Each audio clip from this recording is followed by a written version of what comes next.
Good morning, everybody. We will call to order this January 6th meeting of the Board of Education for our workshop retreat. Sounds good. And we're going to turn it over to Tara. And here I am, just not modeling well. While we're close together and can see one another, if you have a microphone, just make sure it's on or turned on when you speak, because we are recording this. So. We need to approve the agenda first. Oh, yeah. Oh, sorry. Forgot about that. I make a motion to approve the agenda. Who's that? What's that? Did I make a motion to approve the agenda? Second. All those in favor? Aye. Anyone opposed? All right, the agenda is approved. Now, Tara. Do we have to do the pledge of allegiance? No. Okay. Is this good? Yeah. Okay. All right. Good morning, everyone.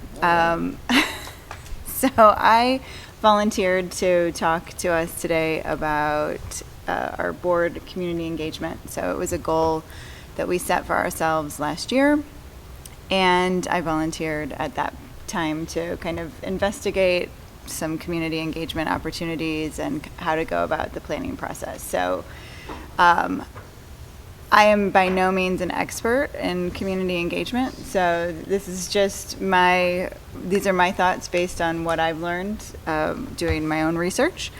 And I've also only been on the board for almost 2 years now, so I'm a little bit of a newbie, so I think there are some things that I probably don't know, so there will be some opportunities for obviously you all to add in, but I really wanted to take us through a few slides just to kind of set the stage, go through kind of a background, what we're currently doing today, and kind of where the opportunities are and some considerations that we can consider as we move forward in the planning process. So let me get started. And really, I think I only have 30 minutes or so there's not a whole lot of time today, so I just want to set expectations. I don't intend to come out of this with a plan in 30 minutes, but really just kind of a plan for the plan. And maybe if we have time, we can start talking about some of our objectives for community engagement, and maybe identify some of the stakeholder groups that we need to make sure we target to meet those objectives. Okay? All right.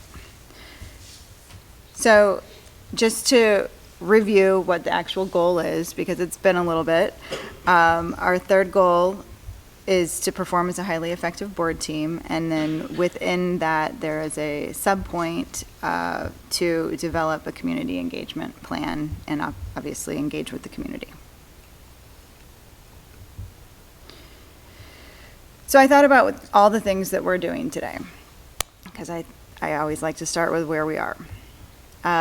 So some of the two-way communication opportunities that we have today are liaisons. So we're liaisons to board and district communities, our school buildings, our partner organizations like the Foundation and SSD, and our district municipalities. We also attend district and school events. We can go to PTO meetings. We have student representatives to the board, so we have a way to interact with our students. And just, sometimes as a board and as individuals, we correspond and meet with our constituents on an individual basis. Then in terms of one-way communication, there's obviously public comment at our board meetings, but I just want to note that two-way communication is prohibited there by state law that requires advance notice of our meeting agendas. So we can listen to what people say, but we can't respond back. There's no opportunity for dialogue there. And then we've got our ceremonial events like our graduations, celebrations, and school assemblies. So those are all the things that I thought of that we're doing today, and I just wanted to give anyone else the opportunity to add anything that I might have missed. Again, I'm new, maybe there are some things that I just didn't think of. Is that good? We're good with that? Okay. Okay, So when I looked at all of the things that we're actually doing today, we are engaging with the community quite a bit, but I do think there's some opportunity to refine what we're doing and make it a little bit more cohesive. And obviously, we want to work towards developing a community engagement plan. And I think that plan should include clear objectives, roles, and expectations when we think about our committees and liaisons, and just communication in general. I also think it should include defining who our stakeholder groups are. So when we say community engagement, what does community actually mean to us? And I think our objectives will help drive that. And then obviously we need a tactical plan with a timeline and potentially a budget depending on what tactics we determine will help us meet our objectives. And then of course we want to track our progress and effectiveness along the way. If there's anything else anyone wants to add, feel free. Yeah, sure. Sorry, I should have asked this at the beginning. So is this a board goal because there was some feedback about the improvement for community engagement? Like what is driving this to be a goal for us as a board? Yeah, and I'd welcome others to weigh in here as well, but I think that, and sorry, Grace, because you weren't a part of this, so I didn't explain it very well. So last year when we did our board self-evaluation, we established 3 goals, things that we felt as a board we wanted to focus on. And I don't know, and others can weigh in, I don't know that it was directly a result of any input that we received, but I think it was just a feeling amongst us at the time that it was something that we wanted to focus on. Would everyone agree? It's something, You can always do better. yeah. That's what I was going to say. It's something we've been trying to do as a board for years, just trying different things, and it just keeps coming back as one of our goals. As the community. No. As a board, as a board goal for us to try to, because sometimes we do hear that, we didn't know, or blah blah blah, and so we're like, but we're trying. We're trying to figure out how. You're never going to eliminate totally that, but how can we possibly engage better with the community? I think over the years we've had different strategies that we've tried and haven't worked, and so we always come back to what's the better way to do it. Yeah, I think it helps create, the whole thought that I feel like we, that surfaced a few times was just the need for more transparency with the community outside of those that maybe were attending meetings on a regular basis, just so they could understand why we were making the decisions we were making, and so on and so forth. So just giving them some sort of opportunity to engage with us. And I know in the past that had been attempted through meeting at Breadco or meeting at various locations, but those were so poorly attended, it was kind of, I think that's why those went to the wayside, but there was a good intent behind those, and that's what we're trying to look into. The only thing I would add for me too is sort of building on what Alex said. I think as an elected body, trust with the community is so important with what we do, and I think that community engagement is part of building that trust. And when you think about, we want our community to trust us if we decide that we need a bond initiative like we just did with Prop S, or we want our community to trust us to be able to send their children to our schools, right? So it's just part of that process, and sort of what Joe and Keita were saying, something we can always do better. So it's something that we wanted to have sort of a dedicated plan to. And that was a perfect segue to the next slide. So one of the benefits of a community engagement plan, it gives us the opportunity to improve and evolve our school district with our community by understanding perspectives of our district stakeholders to ensure improved outcomes for our students. It helps us engage in a more purposeful two-way communication. It ensures our community has accurate information. I think that's really important right now. And it supports our district's communications plan. So with that, I just want to move on to a few considerations that I think would be beneficial for us as we embark on this planning process. In terms of district partnership, so our district, as we all know, is developing a communications plan right now. Bless you. And I feel very strongly that whatever we do from a community engagement plan needs to align with our district communications plan. You know, there's no reason to have two separate plans, and we're doing our own thing, and, you know, we're really here to support our district. And so something I think we'll need to think about as we go along is how can we best work together as we develop our plan and the district is developing its plan. And then budget is, you know, if we decide to do community events, that there may be a potential cost, and we just want to make sure we're working closely with the district to ensure that there's fiscal feasibility in whatever we're coming up with.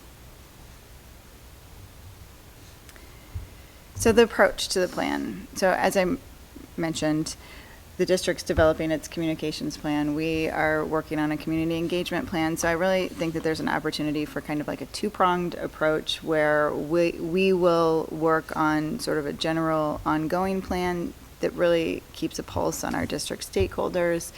But also there may need to be specific plans developed within that to support our district initiatives and align with the district's communications plan. Sorry, Alan, I'm not looking at you at all. It's hard. Okay. So next I want to talk a little bit about our stakeholders. So who is our community? So I think a stakeholder is anyone who's impacted either directly or indirectly by what happens within our school district. We have our internal stakeholders. These are folks who directly participate in our district daily. That's all of us. So that's obviously our students and families, administrators, teachers, and staff. And then from an external perspective, these are people or entities that don't directly participate in the district daily, but are still impacted by what happens here. So that would include our taxpayers, district residents, district partners, local government representatives, community organizations, and local businesses. And I think we're doing a lot to engage those groups today. I think it's about refinement and putting an actual plan behind it. Are there any other stakeholder groups that anyone else can think of that I might have left out here? Alumni. Okay, that's a good point. Yeah.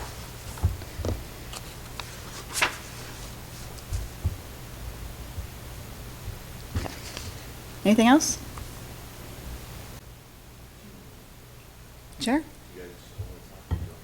We can. It's whatever we want to do. Well, as I say, sorry. Religious leaders would be one of them that I would think would be important. They could fall under community organizations, but I think religious leaders. You have government representatives, so like civic leaders as well. Then maybe not just government, but other civic leaders in the community. Mm-hmm. Great, thank you. Anybody else? Okay. Whoops. And then lastly, I just wanted to share what I found in my research, that there are different levels of community engagement. So this is something I think we can also consider as we move along in our plan. So at the foundation of this pyramid of community engagement levels, the most basic form of community engagement is just simply informing people, so providing accurate, objective, and timely information to our stakeholders. This is primarily one-way communication, and some examples would be digital and print media, community forums, town halls, those sorts of things.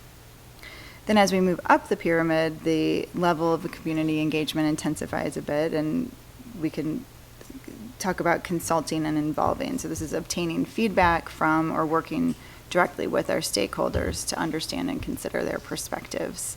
And this may include both one-way and two-way communication. We might do this to just keep a pulse and generally understand perspectives, or we might do this to make decisions. And some examples of consulting and involving would be focus groups, study groups, surveys, interviews, and dialogue. And then the most intensity level of our engagement levels is collaborating. So this is really partnering with our stakeholders explicitly to develop solutions. Again, could be a combination of one-way or two-way communication, and some examples would be a task force, a working group, or an advisory committee. And we already have this today, and we're doing some of that.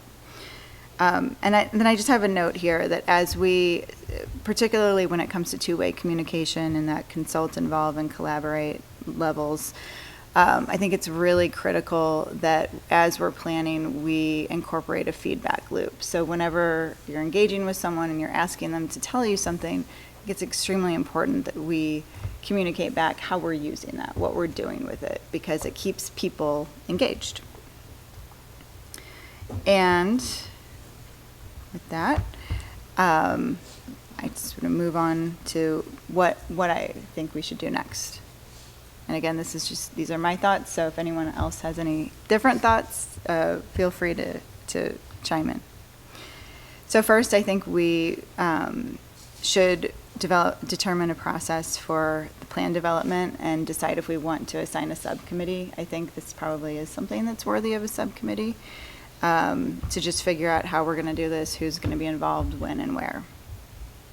And then once we do that, and hopefully there's time to talk about that today, because I would like us to talk and not just me. Then we get to work. And the first step there is really just defining our objectives on our stakeholder groups. And then I think we can take a look at what we're doing today with those liaison opportunities and board committees and ensure that they're aligning to those objectives that we come up with. And really outline the roles and expectations for each, because what I've found is sometimes, I'm not really clear on what my liaison role is, and the people or entities I'm supposed to be liaising with also are not clear what we're supposed to be doing.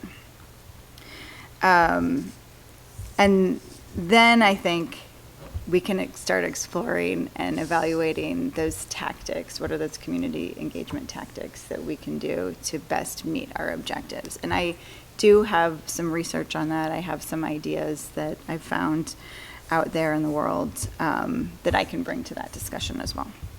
But I don't want to start there, because to me that's starting at the end. And that's it.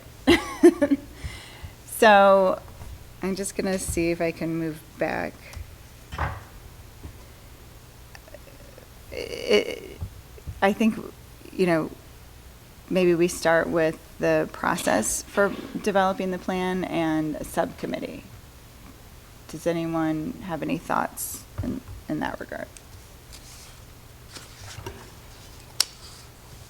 So when I think about a process, I think sort of the place to start is for us as an entire board, maybe to have, if we have time, a little bit of a discussion about the goals for the plan and sort of what the goals and objectives and what we want to get out of it.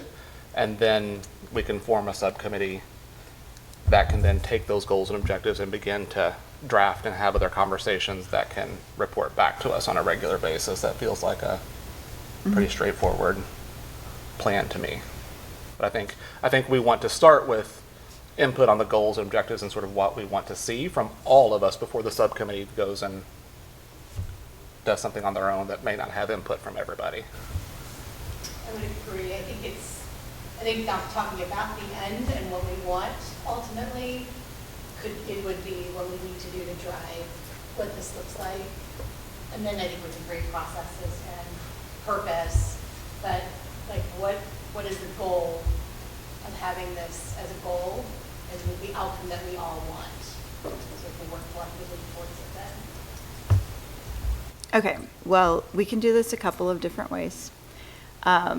We can do it electronically, so I don't know if anyone's ever used Google Jamboard, but you can put up a slide and people can add sticky notes and we can kind of virtually collaborate together even though we're in person. Or I'm happy to go over to the whiteboard. I won't probably be on the mic, but I can, write down what people think our objectives should be, so we have a good comprehensive list, and we can start refining it from there. Does anyone have a preference? What would be easier? Actually, I might be old. Jamboard, of course, than like a good old whiteboard too. I was going to say the same thing. I might be old, but I'd just as soon turn around and see that. Than I Okay. had all of us be doing this. Yeah. Well, Tara, one of our team can be the whiteboard person. Oh, okay, good, because my handwriting is Mine's not great. Who's is got not great very handwriting? good. Who on our team has good? Cutting their eyes. Yeah, your Thank you. community. You gotta. I'm going to, let's see. I'm gonna move it up. Do you want me to move? Yeah. Yeah. I'm going to go back to this slide, an earlier slide, I think.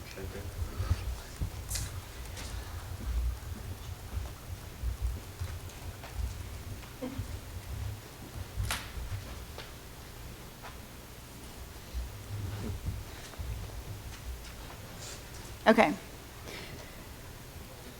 I've talked a lot, so I'm happy. I mean, I think this slide encapsulates my thoughts in terms of what I think our objectives could be, but I want to hand it over to you guys I want to hear everyone else's ideas too. I have a complete thought. When you mentioned the feedback loop, I wondered if we ever have worked with our ad hoc groups or committees, maybe to survey community members to see, how could they, to improve their engagement, but also to learn how could we get more folks involved, or what ideas do they have Yeah. for engaging community? I think that's a great idea. So I think where we want to start is, what do we want to achieve or accomplish with community engagement? So let's start with general, and then I think that that's a great idea for a potential tactic we could use to help us So figure out how we can how we could achieve this objectives. I'll jump in, hopefully, just to get us started with what I said earlier. I think one of my personal goals is trust with the community, and continuing to build trust with the community. And I think a related part of that might be more outreach as opposed to technically engagement, but dissemination of accurate information. Like, I think there's always ways to, and that's related to, there he is, the communication plan that Derek is developing. Obviously, that's going to be a big part of that as well. That's where the overlap with the district happens. But those are two big things, I think, that are at the top of my mind. So that's kind of where I have more of a question. Since Derek is already kind of developing a better communication plan than what we've had, trying to formulate my question, how do we work with him? I mean, he's kind of already doing this work. So how should we, or what can we do to further work with Derek in what he's kind of already planning and doing? So that's something I hope we can address, because particularly when it comes to getting information out to the community, I think what we do is going to be, that could be part of our community engagement goal, and then we look at, okay, well, what's the district doing already? And then is there anything that we want to do to add on to that, or how can we incorporate what we're doing into what the district is already doing? So I think when it comes to some of these objectives, we're going to have to say, okay, well, I personally think we should be working closely with Derek and his team throughout this whole process. But particularly in some areas where our objectives overlap, I think that's when the plans will overlap as well. And maybe we say, well, the district's already got this covered, and maybe there's not much more we need or want to do. Yeah, my thought is it's going to be really tricky for us to measure our impact on building trust and things like that. But if the district is doing that and surveying and trying to improve, then that's exactly what you're speaking to. So I'm wondering if our goals or objectives are more specific to, and maybe it's a level down in the sense of like when and where we are involved with the community. So in our liaisonships, like I have, like you, like I attend a meeting, to a PTO meeting. Is that, like, what does that do? Right. So I mean, like creating some sort of goal or objective around those, or some sort of more formal way that we can think about those roles, I think could be helpful. And maybe some of that is outreach to the building principal and the PTO head or the PTO board, and saying, hey, we're your buildings liaisons. How can we help you feel like you have a voice and that you know what we're doing? I don't know. Yeah. I think from an objectives perspective, because we're starting, like, that's the highest level. And so I think we just can talk about anything that we as a board want to achieve when it comes to community engagement. And then we look at, okay, well, what's the district handling and how? And does that meet our objective? Or is there some way that we want to do something more in particular areas? But I think when it comes to objectives as a board, we can talk about anything, and then go from there in the planning process, and then it becomes more detailed as we get down into it. So I guess. Does that make sense, or is that going to be? It So does. maybe the objective is like defining our roles in the different, whether it's committee or, because some committees it's more clear than Yeah. others, and some, so whether it's specific to when we're a liaison, I don't know. But I think that would be a worthwhile exercise. Creating some expectations. Mm-hmm. Defining and maybe then assessing as well. Mm-hmm. I would be curious on the data that I the think so. district collects on building trust, where, like, looking at what that data shares and where would the role of the board be appropriate? Because I think also it's important, I don't know how to I don't think I'm going to articulate this well, but as a board, there's also a lane for us to stay in. And so there's a lot of gray in, yes, we need to be present and we need to be engaged with our stakeholder community, but at the same time, does our presence sometimes, can it also create, we don't want it to hinder any natural leadership so I think, all the boards I serve on, that's kind of the thing that I always center back to, like, staying in my lane. I'm not the administrator, I'm not the teacher, I'm not the instructional coach, but how do we support that, but also make sure that our presence is not that we have that much influence, or we're like, not like a music video or flying in on a jet or anything like that, but, I think that's the piece. Like, as we look at boards across the country, regionally, I think sometimes some boards overstep in some way. So, like, Yeah. also being mindful of trusting the professionals, and how do we show up in that support to help build that trust, that transparency, and also then support our stakeholders in the community, that they feel seen and heard as well. So it's a tricky balance, but something along those lines, because I agree, I think it's really hard. Like, how do you, if I had not been an educator, I probably wouldn't have paid much attention to a school board. And so how many people were, like, an average person like me, the school board doesn't impact my life. So then how do we help them engage in their community, not just when something's going wrong, which is when we tend to see more activity when there's unhappiness. Can I build Well, on and that and just say that whether they are engaged or not, they feel like they can reach out. and that they can ask questions and they can, instead of making assumptions and going to Facebook or making assumptions and going to Webster Kirkwood Times.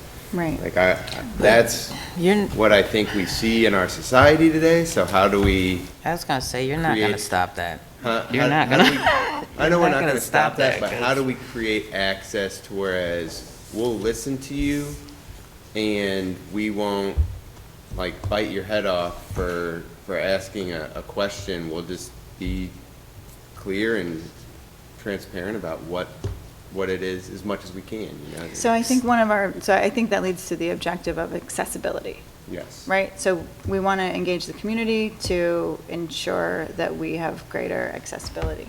And I think that's I think probably what the whole hope was behind those meetings that I spoke to earlier was, hey, look, we're just part of the community, and maybe that's where, again, defining our being a liaison. If there was hey, at this next PTO meeting, and insert board member name is going to be present, and we'll hang around afterwards for any questions you might have. Like, if that were, even that, I feel like that's a pretty simple way of potentially tacking onto that. But again, I'm getting down into that. You are. You really want I really want to. to. Everyone wants to start with the tactics. I think we Always. found the committee member. Always. So my question is, again, what is the goal? I mean, is it simply to inform people more? That's what- Because if that's the case, to me, that's where Derek comes in. So that's kind of where I was going with my question, what Grace was saying, like, I would argue Are that we- informing more is not engagement. That's outreach and communication. I'm asking a question. Yeah. Like, is it the goal to get everybody to love us? Like, is it to, you know what I'm saying? Yeah. Like, what are we trying to do? Obviously, community engagement, obviously. But under what are we, you know what I'm saying? Yeah, What are that's we exactly- trying to get at with this? And if it's more information, more transparency, Right. all of that, then, I mean, That's let's. that's Right. that's exactly what we're doing. That's this conversation, right? We get to decide that. What are our goals as a board And with I would- community engagement? I was just going to add, I appreciate this great discussion. I appreciate what Grace said about just thinking through the role and thinking through accessibility. And again, like, school boards are different than like legislators. Like legislator, you're one person serving a region, or even older people, like with cities, like the power's in the board. So how are we creating, my thinking is, how do we create accessibility to the board, not individuals? I'm just thinking of like, and then we're talking about measuring trust, and I'm thinking there's a school board that's been in the news recently, and I'm thinking their community might have had super high trust in board as a result of a decision that they made on curriculum, but maybe not super high in the district that, I mean, it is important that we're all in alignment and working together, but, yeah, that's just some of the thoughts that came to my mind. It's hard to measure, like we're talking about, like, how do you measure trust? Like, who are the people that are going to complete the surveys, that are going to come to these committee meetings and stuff like that? Ultimately, it's a pretty small, passionate group, regardless of what they feel.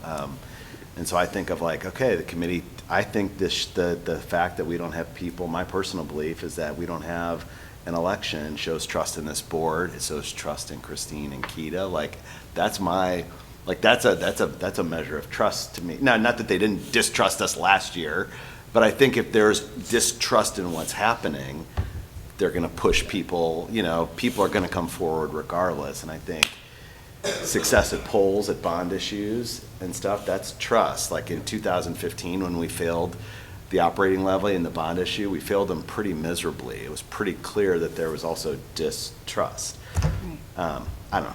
Those are just some of my thoughts, but this is great discussion and work. I think it's tricky to differentiate communication from the district or engagement as a district versus the board. Like, how much as a board should we really be for just an oversight? Well, and I think that's where the collaboration is going to be really key in all of this. We don't want to run off and create our own plan. And I mean, I think we will have objectives that are specific to the board. But I think the plans have to be developed in collaboration, and maybe we don't have our complete separate plan, but maybe it's a tangent or a part of the overarching district communications plan. So I think that process, and I think that's what we need to decide, is how we work together in that. Because, you know, to Grace's point, like, we don't need to be running that process, but how can we make sure that our objectives, when they might impact the, you know, or be a part of the district's objectives, how can we make sure we're included in whatever the plan is? So in my mind, like, things that are specific probably to the board would be, objectives that we could work on are, how do we ensure we're more accessible, or we are accessible Yeah. to the community, and thinking through that. And then, again, just defining our roles outside of this meeting. Yep. And I think those are things we can own and we can work on. And I think if we do those things, it will, you know, ladder up to the things the district are working on. So those are my two thoughts. And again, I feel like those are the accessibility is something that would probably live on. I think as we define those roles, maybe that drops off after we define them and we replace it, or we just don't. But I feel like for the next year or however long, I feel like those would be two that I would throw in a hat. So unfortunately, we're getting close to the end of our Okay. allocated time. And maybe somebody that's going to Derek and saying, can you help us? Again, going back to the expert. Well, yeah, and I think if we can figure out what we want to accomplish through community engagement as a board, for example, transparency, I'm sure that's probably a district communications plan goal or objective as well. So I think it's perfectly okay that we have overlapping objectives. And I think it's really important that we do, because then that will help us understand which areas we need to work closer with the district when we're trying to figure out how to do that. Or maybe it's something the district already has covered that we don't have to worry about, or maybe we have a small part in it or something. But I think that from an if we narrow ourselves when we're talking about our objectives, then we're going to miss out on some things, and it's going to become harder to figure out how do we best work with the district's communications plan. So, I don't know if we want to have this conversation another time, if we feel like we're kind of at a good place. I think that I've heard a lot that is helpful, and I can take a picture of the whiteboard. And, but before we end the discussion, though, I do think that and hopefully you all are in agreement, I think this is worthy of a subcommittee of the board kind of going aside to work on it. I don't want to be certainly the only one working on this, because for the reasons I already mentioned. So if there's anyone, I think maybe a subcommittee of 3. So I'm happy to stay involved at this point. So I'm on the communications. Derek just added me. I volunteered to be on the communications committee with Derek. Okay. I'm happy to be the liaison. To liaise. Do you have a defined role for that, Keita? No. I mean, if that's something that you guys still want to do, because I am of personally, just I am of the feeling of let's kind of let his plan work a little bit first before we, not that we shouldn't engage by any means. I know that I haven't done it a lot, but I have gone to like the city hall meetings in Rock Hill, and the mayor will call me up and say, hey, how about this? And I'll say, okay, this is what's happening, blah, blah, blah. So the liaison roles could possibly be maybe more defined and more, that could be a possibility. Well, and I also, but- I'm sorry no, to I'm done. interrupt you. I also think that not just defining the liaison roles that we already have or the committees that we already have, but really saying, okay, well, these are our objectives. This is what we're hoping to accomplish. Do we need these, or? Do we need them? Are they helping us achieve our objectives? So I think first and foremost, we have to figure that out. That's probably And where you work with Derek, maybe, or, yeah, and I do feel like there's a lot of. there's going to be a lot of That's fine. overlap. You can throw me on the committee. I'll be on the committee. I'm happy to jump in and have the discussion too. Okay. Thank you for your work, Tara. Yeah. You're welcome. Awesome. No problem. All right, do I just hit this again to stop? Sherry, would you please write down what's on the board and send it to Tara? Oh, okay, thank you.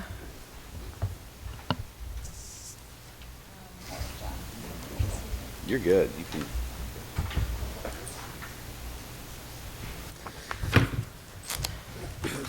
Yes, thanks, Tara. That was really helpful. All right, moving on to strategic plan goals 1 and 2.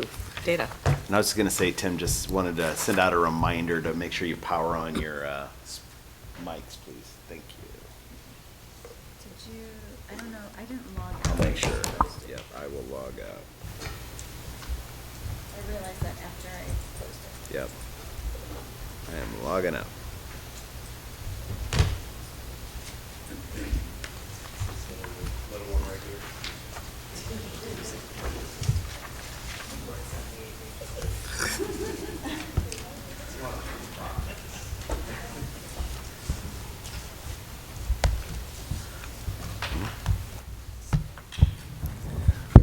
All right. Well, good morning to all of you. And it's kind of like you're in class today. You had a great opening discussion. Now we're going to do some math, and then later on we'll have some literacy time.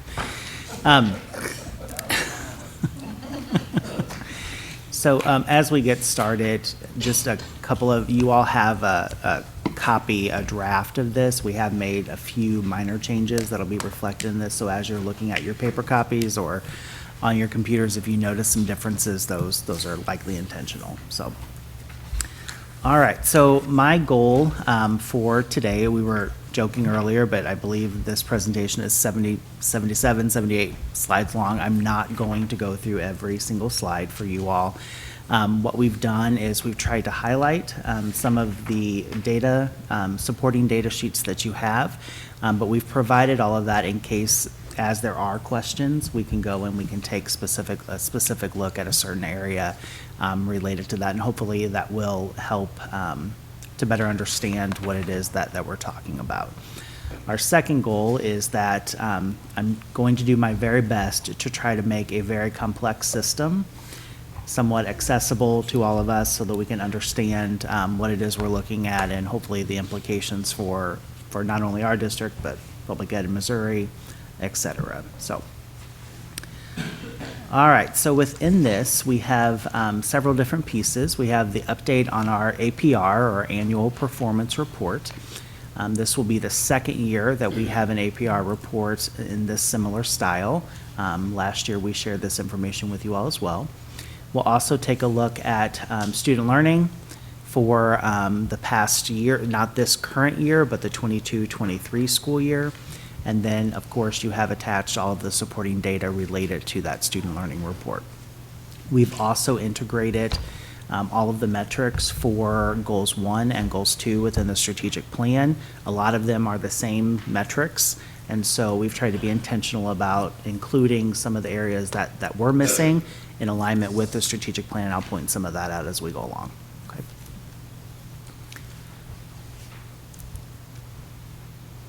All right, so just a brief reminder as we talk about MSIP 6, that's the Missouri School Improvement Plan or Program. We are in the 6th edition of that, and APR is a direct result of that Missouri School Improvement Program. APR, it gives us and every district in the state of Missouri a percentage, a ranking, a score, as a result of 2 particular areas, and those areas are performance, and the other area is continuous improvement, and I'll walk through each of those.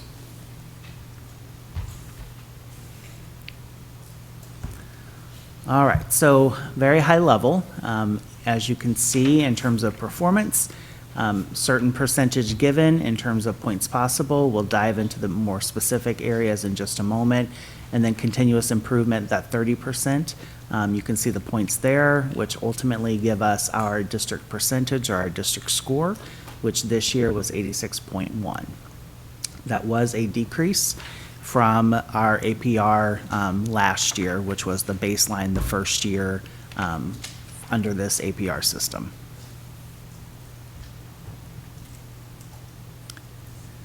Again, just as a comparison, this is Tim did a beautiful job, and I want to take a moment to shout out Tim and Daphne Sumner in our core data team. They've done a beautiful job putting a lot of this data together.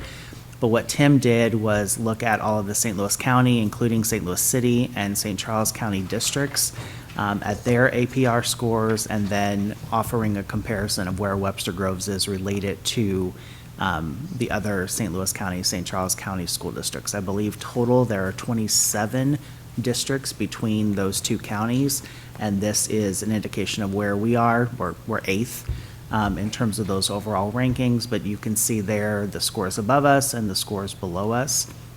As mentioned earlier, we did have a decrease. Several of our comparison districts within the area also saw a similar decrease. And so, again, we're not unique in this decrease. All right, this next slide is going to be really important as we take a look at the specific areas under APR. So under the achievement area, and I'll explain more about this in just a moment, where we really want to be is reaching the target or indicating that we are on track with our performance. In just a moment, you'll look at each of our content areas, and there will be an indicator next to each of those that'll say whether or not we're achieving the target, on track, approaching, or below. The same is also true for some of the growth indicators, and those are indicated by above average, average, or below average. Okay? We can always bounce back and forth between this slide and the other slides. Alex? Brent, I assume this is the case. I'm just thinking about the percentages here. Are there, is the APR, and I apologize for not looking at the previous year, but are there always going to be 190 points possible, like every year? Is that the, So last year, there were 180 points. So this year, there were two categories that were added. So it went up to 180. So to 190? Yes, to 190.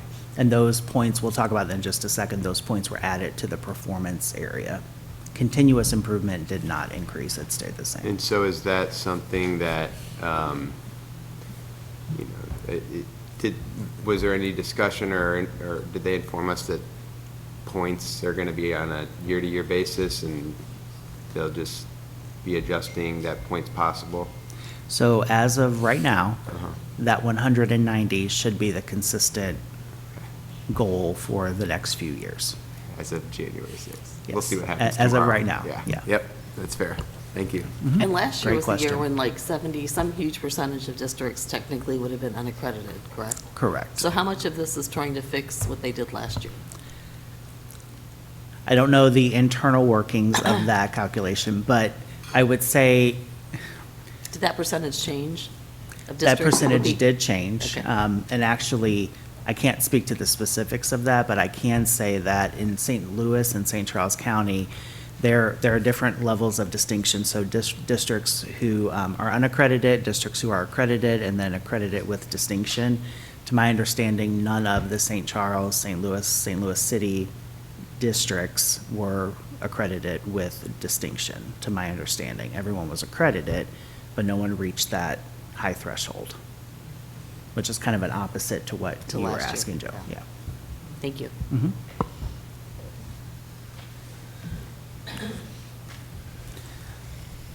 Great questions.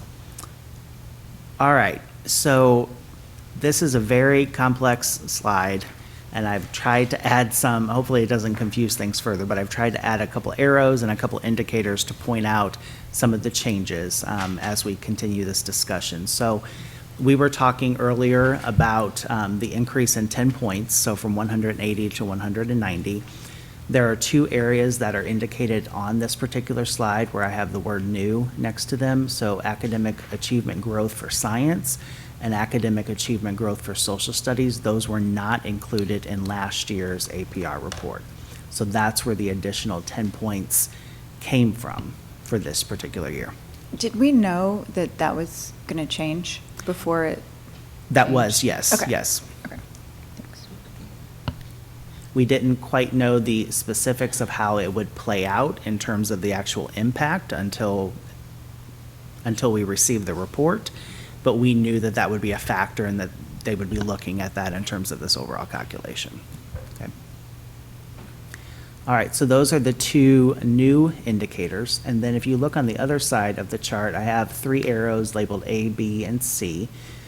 If we can just quickly focus on arrow A for right now and above the blue line. So these are the particular areas that are considered academic achievement status, so current status. So if I go back to this slide, the achievement area, we're looking for target and on track, okay? Those are good indicators. If we look at these particular areas, what this says to me is overall, according to our state criteria, we are on target or on track in all of the content areas for all student groups. Okay, that's important to remember. Then, as we look at the next section, arrow B, these are our achievement growth measures. So this is where, to go down to the second indicator slide, we are looking for above average, average, and then below average, okay? So if we want to look at this particular area, you will notice average and you will notice below average.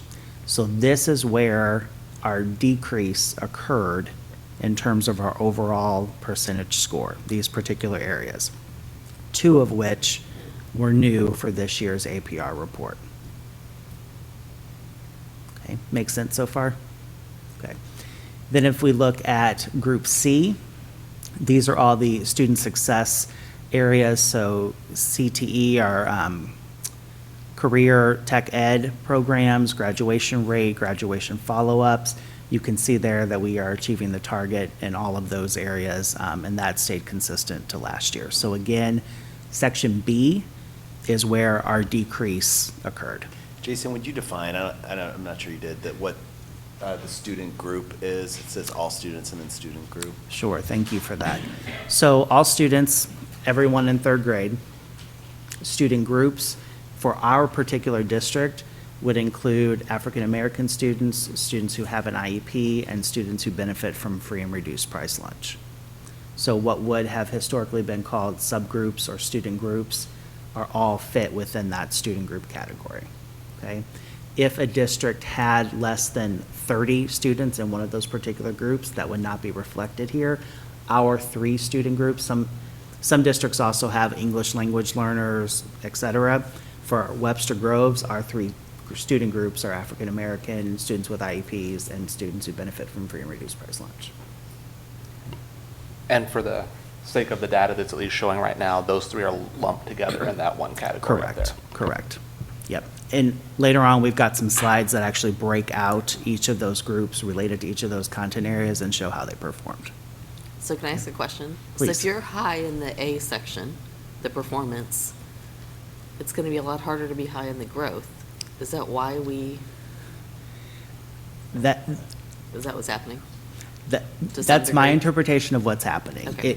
It's difficult for me to fully understand how we are achieving the target in one area, but then we're not demonstrating growth in another area. And I'll show you in just a moment some specific graphs that show where these decreases happened and the amount of the decrease that garnered these particular below averages and averages. And I think it'll help us to better understand what we're talking about. We're not talking about a massive swing in achievement. In some cases, we're talking about less than 1 percentage point where there was a decrease, but then that equated to a below average growth score for us. Okay? Thank you. All right. We'll come back to the yellow arrow in just a moment. Any other questions at this time about this overall chart? I guess one question for me is there's on the designation column, there's one place, social studies, where it's blank. Why is that? At this time, they do not have the particular student group data. So for social Okay. studies. So it's data's missing. Exactly, Okay. exactly. Which we weren't held accountable for those points, but going forward, to Alex's question earlier, that may be an area where we do see some additional points. But as of right now, the plan is for this to be the overall goal of what we're looking toward. Okay. Because you need 30 students tested, who are testing, and social studies is only one grade level. So as in contrast to ELA and math, where you're looking at 3 through end of course exams, there's a fewer group. Yeah. They didn't give us the data, or the data, we didn't have 30 students. Yeah. Got it. And I'm. So that particular social studies indicator is only based on the U.S. government exam that's taken at the high school, because we don't test social studies at elementary or at middle school. Okay. And then you may have said this, but maybe I was writing down a note. The gray boxes under the MPI column, what are the gray boxes? That just indicates that an MPI score was not particularly given in that section. So Okay. all we are really looking at was the actual percentage points earned. That's it. the area, and the points earned, those are the two areas that factor into the overall APR. Okay, thank you. Okay, you did already say this. Thank you. No, that's okay. Sorry. It's very complex. All right, then we take a look at this next area. This is continuous improvement. So this includes looking at our kindergarten readiness assessment that we've talked about in previous meetings, the individualized career academic plan that we've talked about that happens at middle school, looking at attendance, looking at whether or not we've completed certain required documentation as a district. So as you can see in all of those areas, we were 1 point away from being at a perfect score, which is really focused in on attendance. So attendance continues for some of our buildings, particularly some of our older students, continues to be a challenge for us. There is a yellow arrow here, and so I wanted to point that out. This is kind of a bonus point area where if we have a program that is approved for CTE, which this year we had, if you recall, we had our FACS program, which was approved as a CTE program. That garnered us 2 extra bonus points in that particular area. However, to go back to this slide, you'll see the yellow arrow here. We only get those 2 credits if we don't achieve a perfect score in this particular success-ready student category, and so we already have a 100% there, so we didn't get to add those 2 extra bonus points to our overall score. Does that make sense? Okay. We were really hopeful, but yeah. Yeah. So if you do the math, this doesn't add up to the 52 and the 51 because we had those 2 extra bonus points. It's just they don't count toward us this year. Okay. All right. So let's dive into student learning data and some of the specifics of why we see what we see in the APR report, okay? Just a reminder, these are all of the particular metrics areas that we are looking at through our strategic planning lens related to Goal 1 and Goal 2. We agreed that with the strategic plan, we would look at the overall annual performance report, which we just did, as one of our key indicators, and it includes all of those particular areas. But then specifically under Goal 1 and then Goal 2, you can see all of the particular indicators that are listed there, and we have data in all of those areas. One area that in this report we do not have a particular slide related to is the first one under Goal 1, staff demographics in comparison to student demographics.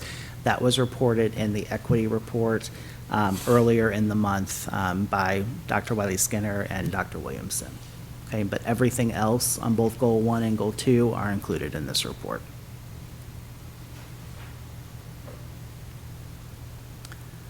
All right, so these next 4 or 5 slides are high-level summaries of all of the supporting data sets that you have.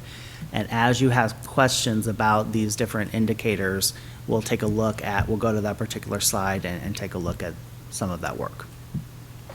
All right, so an increase in overall graduation rates, which is exciting for us. Also an increase in our 3 student groups. So again, we were slightly decreased last year, and I'm excited to say that we have an increase in overall graduation at our high school and all of our student group categories. This next area is, you'll see an asterisk up there. It's kind of an interesting fluke this year. So a decrease in overall post-secondary college or career participation for a specific student group. So what this means is when students leave us at Webster Groves High School, are they then going to a college? Are they then going into a career?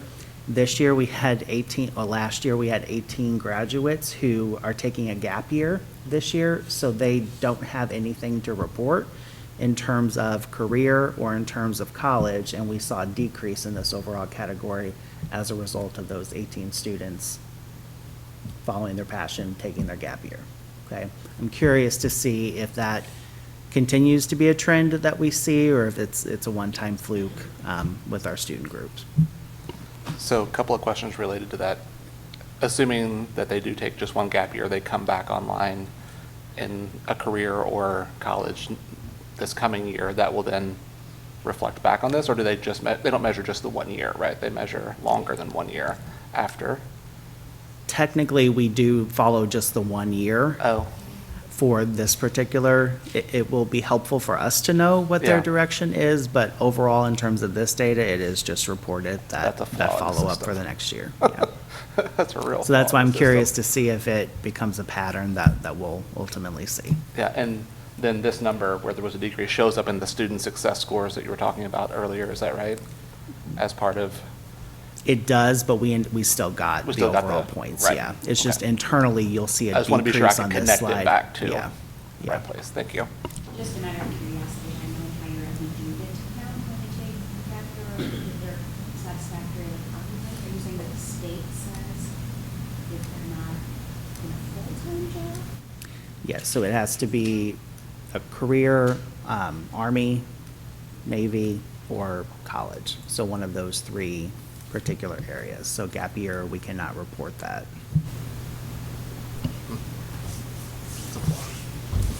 So, I but, think it'd be interesting if we, as a district, I mean, you said we do, it'd be good to track that. I mean, then we would be able to at least speak to a discrepancy if there ever, if we were to ever question about it. So Yeah. yes, the state identifies it this way, but we know that they're a gap year and all 18 or 10 of the 18 are now. Yeah, I'm curious, when we were pulling the data and looking at this, it prompted some questions. Why did we have such a, I mean, it's noticeable when you look at the chart that this relates to. And so we went back to Dr. Irvin and we went back to the counseling department, and that's ultimately the only thing that we can point to as a major change. I don't even understand why this counts. Because I know there are a lot of students who are not going really because they can't afford to go to college. Is that, do we give, I think like how do you, it doesn't mean that they weren't ready or prepared. It's just that they couldn't. So why is this even a category? I think from the state's perspective, I think they're looking at when students leave any public Missouri high school, are they prepared then for whatever their next step is? And so through the eyes of the state of Missouri, DESE, we're looking at what that next step is to be either pursuing a college education in a particular career or then pursuing something military-wise. And so those are the three areas that. I hear you. I I- know I- why, but like what, you can't like, I understand. Okay. Yeah, I do. It kind of devalues the graduation rate. Yeah. Is it a direct indicator of whether or not we've prepared? I would disagree to say that it's not. Yeah. Yeah. All right, so a slight increase in overall attendance and for our student-specific groups. A decrease in students scoring above state standards in college and career readiness assessments. Within that particular area, there was a decrease for African-American students and an increase for students with an IEP. A slight decrease in ACT composite scores, a decrease for specific student groups. We can take a look at that slide in just a little bit. It's fairly fascinating because Webster, we test everyone, and so it's always interesting to look at where our composite score is for everyone compared to where everyone else's composite score is for a small group of students that they test within their districts. A decrease in overall SAT scores, and then an increase in overall AP dual credit and dual enrollment scores, a decrease for African American students, and an increase for students with an IEP. This has been an area that post-COVID we've continued to look at. So in COVID, we saw a pretty dramatic decrease in terms of students who wanted to take an AP, a dual credit, a dual enrollment course. We saw a little bit of a lag in the years after COVID, but then starting last year and then continuing this year, we've seen those numbers bounce back. So students are once again participating in those programs. Again, an increase in student participation rates in dual credit courses overall, a decrease for specific student groups within that though, an increase in student participation rates in weighted courses overall, a decrease in participation rates for African American students and students who benefit from free and reduced price lunch, but an increase in students with IEPs. These next three areas are areas that were added this year due to the metrics in our strategic plan. So we're also looking at overall participation rates within programs that we have. The first area is experiential learning opportunities. Those continue to increase pretty dramatically for not only overall student participation, but participation within our 3 student groups as well. For this particular area, how we defined experiential learning, and we can talk about how we want to define this going forward, but for this year, how we defined it was participation in our high school Thrive program, participation in our Hickson Thrive Junior program, and then participation in a Chelsea Center course. So that doesn't mean that experiential learning isn't happening in other settings. Just for this particular report, those are the 3 areas that we followed for this data point. Also looking at practical arts, so industrial tech, those particular areas, those particular areas continue to increase as well. And then fine arts programming remains relatively unchanged. It's high. We do have quite a bit of participation in fine arts, but we're not seeing the increase that we see in the other 2 areas. Jason? Yes, I'm sorry, please. quick question. The students that are also enrolled at South Tech, do they count towards this, or is that a separate? They would count in depending on what courses they're taking. So if they're taking, we only followed the courses that, as we report to DESE, if it falls within our practical arts course, if they're getting practical arts credit for the course. So it's not necessarily looking at the overall program, it's looking at the specific courses that they take within that. Good question. All right, so now for these next few areas, I want us to think back to the APR report. Think back to that arrow A where we were looking at overall progress. Remember all that we were achieving target, we were on track, and then compare that to that section where we were seeing below average and average for student growth. So this is where some of those determinations were linked to, and I'll try my best to make those connections for us. So this next area, as a district, we continue to perform well above the state average for MAP and our EOC scores at the high school in all of the content areas. So that's important. So that's reflected in that group A that we saw in the APR. Our assessment participation remains relatively unchanged. We probably won't report on this in the future. We added this just because right after COVID, we saw a pretty dramatic decrease in families wanting their child to participate just because of COVID and having to take in all of those factors. But we're relatively back to where we were prior to COVID in terms of participation. Students scoring proficient and advanced in ELA slightly decreased, and I can show you that slide in just a moment. However, ELA performance for African American students increased. It's still not where we want it to be or where it should be. ELA performance decreased for students with an IEP and students who receive a free or reduced price lunch. So these particular areas start aligning with the overall APR areas that we were talking about, particularly the student growth areas.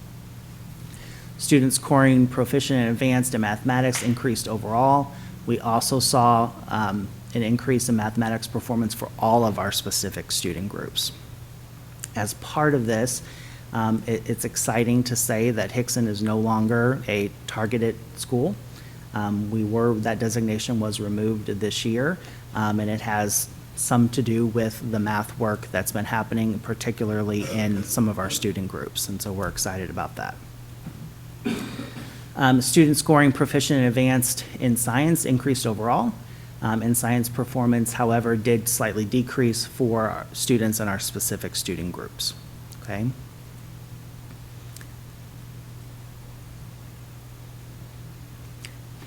And at this point, I want to stop and I want to go to some of the specific slides to try to make some connections for you all between the APR and what we're seeing with the MAP scores. So I'm going to go to, bear with me.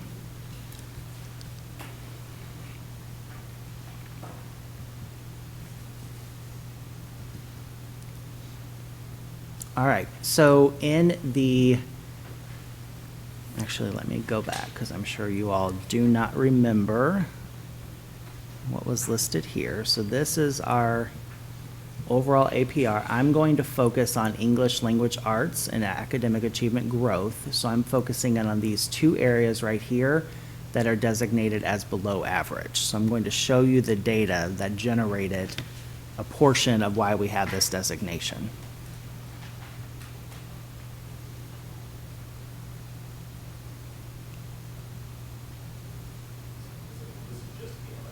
This is just ELA, yeah.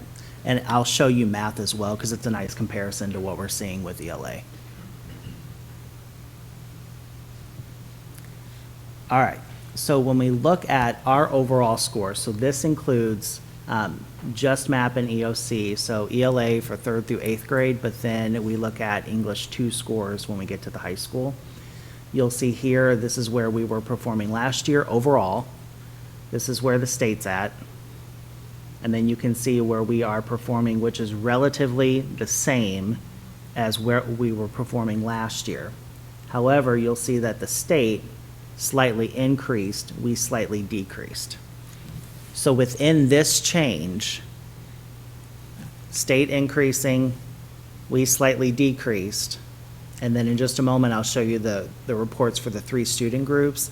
This is what generated, even though it's a slight decrease, this is what generated the below average growth in the particular APR report, okay? It's not, I say that, it's not as simple as that. There's a very complex calculation that generates that APR growth, but big picture, this is what's causing that particular designation. Does that make sense? So then as we look at, this is the particular student group, our African-American students in that particular area. Again, not at all what we would hope to see. But ultimately we saw growth, but not necessarily the growth that you'll notice the state grew, we grew, but still it's not at the target that DESE would like for us to, the calculation would like to see. So that's where that below average growth is coming from, okay? So remember this, now we're going to look at students with an IEP. That's going to be my question, Joe. I don't know what you mentioned my mic on. You mentioned the complicated formula. The state grew by 0.4%. Can you go back to that slide? Yep. Like we grew at a higher percentage than the state did. The state grew 0.4%, we grew 0.8%, but yet somehow we still weren't. So we have to remember for that student group category, it's African-American students, students with an IEP, and students who benefit from a free and reduced price lunch. So this slide just shows one of those 3 student groups. So we saw this is just growth one in group. that area. I missed that part. So then as we go to this next slide, this is students with an IEP. Now you'll see a decrease, even though the state increased slightly. You start to Gotcha. factor that in, and then here we have students with a free and reduced price lunch. You'll see a slight decrease. So below average is alarming. It's not where we want to be. However, in terms of our internal data and what we're seeing, it's not a dramatic decrease that's happening, we're talking several percentage points in these areas. However, I don't want to discount that there is a gap that exists between the performance of these three student groups and the overall achievement that we're seeing, okay? Yep.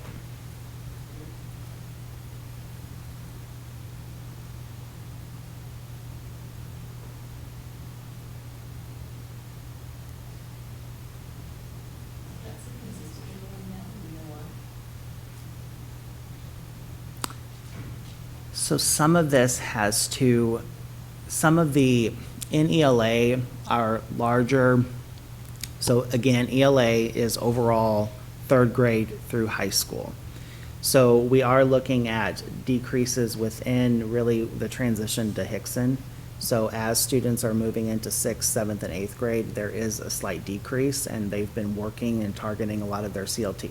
Remember, we get a lot of the preliminary data at the beginning of this year. So this isn't the first time that we're taking action on this. We've been planning and doing this work. So a lot of what Hickson has been doing and a lot of what they were doing with math is now transferring over to what we're now doing with literacy. And so they actually reworked their, they have their statesman time, which is kind of like their homeroom advisory time.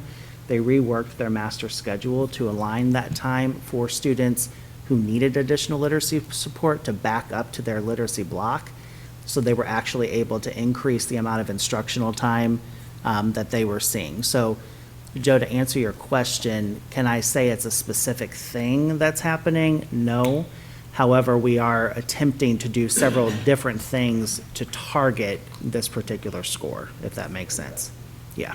Jason, can I also Please. ask, historically, data-wise, kids all, like across the country, the data shows that once kids hit transition in middle school, they do flatline. And then they pick, I think that's loud enough, but, okay. And they pick back up once they go to high school. So I think that's also to keep in mind when we look at test scores that impact middle school. I don't know if that's changed. No, and that is very much reflected in our data. So we see a decrease in 6th and 7th grade, and then in 8th grade, they begin to pick up, and then that continues into high school.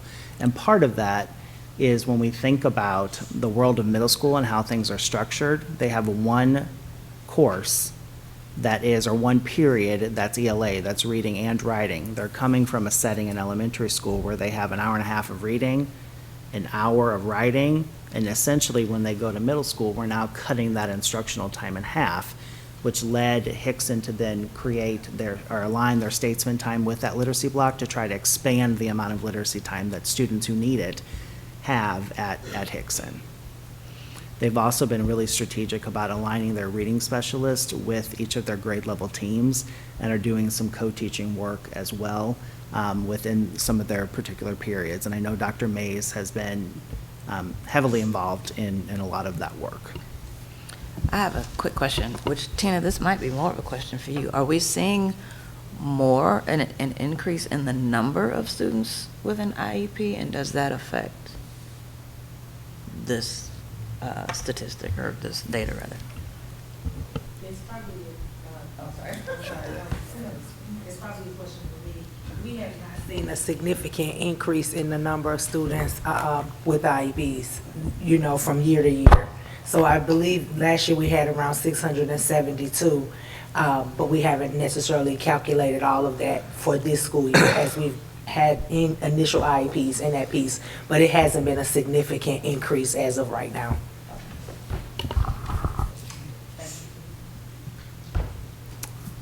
Yeah, please. I've got one more question, and maybe you're going to cover it later, but am I correct in my memory? We're talking about just ELA right now, but we've referenced math a couple of times where we're doing better. Math is ahead in our curriculum review cycle, right? That process has started already. Correct. I'm not sure if we are far enough along to draw some conclusions from that process, and how to extrapolate, but just wanted to ask that question if you have any of that data yet. So I actually want to talk a little bit about math because so prior to COVID, math was historically not necessarily we were doing well, but it was actually lower than ELA in the past. And so as we started implementing, prior to me, as we started implementing the CLT work and a lot of the data review work, many buildings were focusing on math and not literacy. And so that's what I want to show you when we look at the math scores in just a little bit, because we'll see a very different story with math. And I think a lot of that has to do with the very intentional work prior to the program evaluation that was happening in math. That's actually what led us to move math to the very beginning of our new program evaluation cycle, because the data was showing us that we needed to take a look at math. And so that's actually why it was ahead of where literacy is. So let me show you where math is. So if you go back to... I have one more question for you. Please. Oh, yes.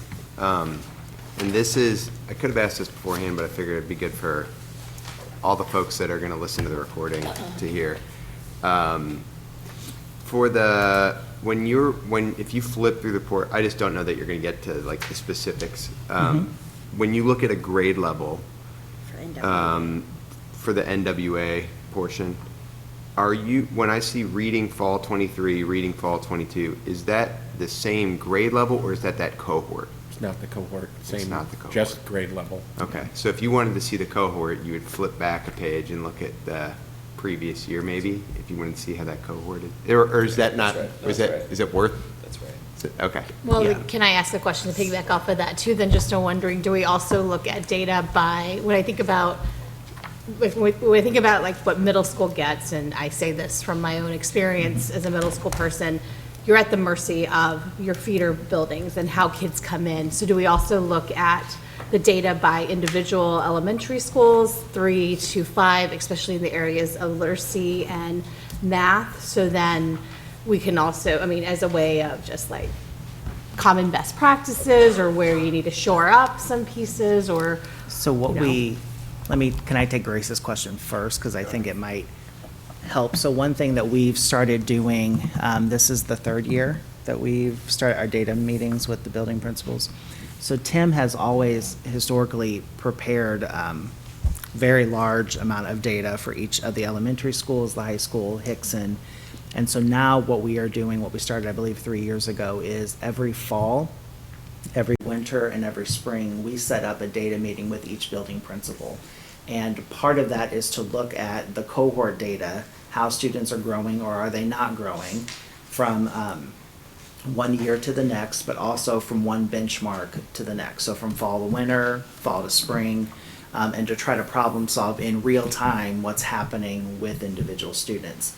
We can narrow that down to individual grade levels, but we can also look at individual students, specifically students who fit within our 3 student groups. So part of that is looking at what's happening within the building, but then also looking at what's happening in terms of preparing students for that next transition. So elementary schools, we have conversations about our 5th graders who are moving to Hickson, but with also Hickson, we're having conversations about what's happening as we transition students to the high school. So some of this has prompted, just going really into the weeds, this has prompted some of the new courses that you all have approved. So if you recall, last year we added shifted the college and career reading courses that we're now offering at the high school. That was a result of some of these conversations, some of the data conversations that we're having. We also got really specific this year with our algebra and geometry support courses that you all approved the descriptions for in the last meeting. We also are expanding the U.S. government and AP government courses from 1 semester to a full semester. All of those are recommendations based on the data that we're seeing here that we received earlier this year. And so we're trying to make not only in the moment decisions based on individual kids, but also trying to look at the system to see how we're able to better accommodate and support the work that's happening at a systemic level. Okay, Grace, did that fully answer your? Yes. I kind of went off on a tangent, but. Right, I think, yes. So we are looking at 5th grade students going into Hickson. Are there patterns within elementary schools? Are there certain levels of support that we're looking at? And then how does that then impact what's happening at Hickson, which again, that's what prompted some of the statesman conversation that happened. So Right. Dr. Mays completely revamped with Amy Vode, the schedule to accommodate for it being able to provide support. I'm curious to see where we ultimately end up as a result of that. So maybe like to bounce up, to speak to your question, which is kind of in my mind a little bit now. I get that the micro level of trying to assess on a student by student basis is fantastic. Do you ever, and maybe you haven't had to do it yet, but have you had to take more of a macro level approach at a building, like at a, oh, and you kind of just spoke to that to the high school for sure, but even at an elementary school, have you had to start saying, hey, this school we need to do X, Y, or, and maybe you haven't, but that's something that you would do, I don't know. So an example of that would be one of our elementary schools. Our needs are slightly different at one of our elementary schools, and so as a result of looking at the data, working with HR, working with Dr. Simpson, we've added additional staff to one of our elementary schools. In terms of, that's where we have an instructional coach already, a full-time instructional coach. That's where we have an additional, through title money, an additional math specialist that's supporting the work in that building. So that's tailored to that specific need. We've worked with HR in terms of being able to do the support that we're doing in literacy with Hickson that I spoke to a little bit earlier. We've been really creative and have partnered again with HR to be able to do that. So it's not a one-size-fits-all approach. We do try to have formulas in terms of staffing, but student need is also very much a variable in terms of how not every building has 3 reading specialists. And so it's very much based on student need that we're seeing, and we try our best to accommodate that. And I would say too, we also have schools, I'm thinking of one in particular, where we know that there's, we need to up our game in terms of our literacy practices. Yeah. And so working with the principal and the folks there to, what does development look like? How does that impact evaluation and all that kind of stuff? So we definitely look at a macro, and I also just wanted to add too, that we also started a practice this year as part of, we meet with administrators, we always have, but meet more frequently. And one of the things that we did this year is we identified different students, just kind of randomly, that represent different groups. And then we told the principals as part of our meeting, we want you to come and, and have their data, and we want you to tell you, like, how are you supporting this child? And not to like, how are you supporting this child, but just how are you doing it? Like, what practices in the building are in place systemically, and then how are you supporting teachers of this child? And it was a really good thing, and it's something that we're going to continue, so that when we come together in the winter and we're looking at the child's data as we're doing this, and not just map data or NWA, but we're looking at a lot. Where's this child at middle of the year? Where's this child at the end of the year? And they also have found it beneficial and helpful, but it's been good.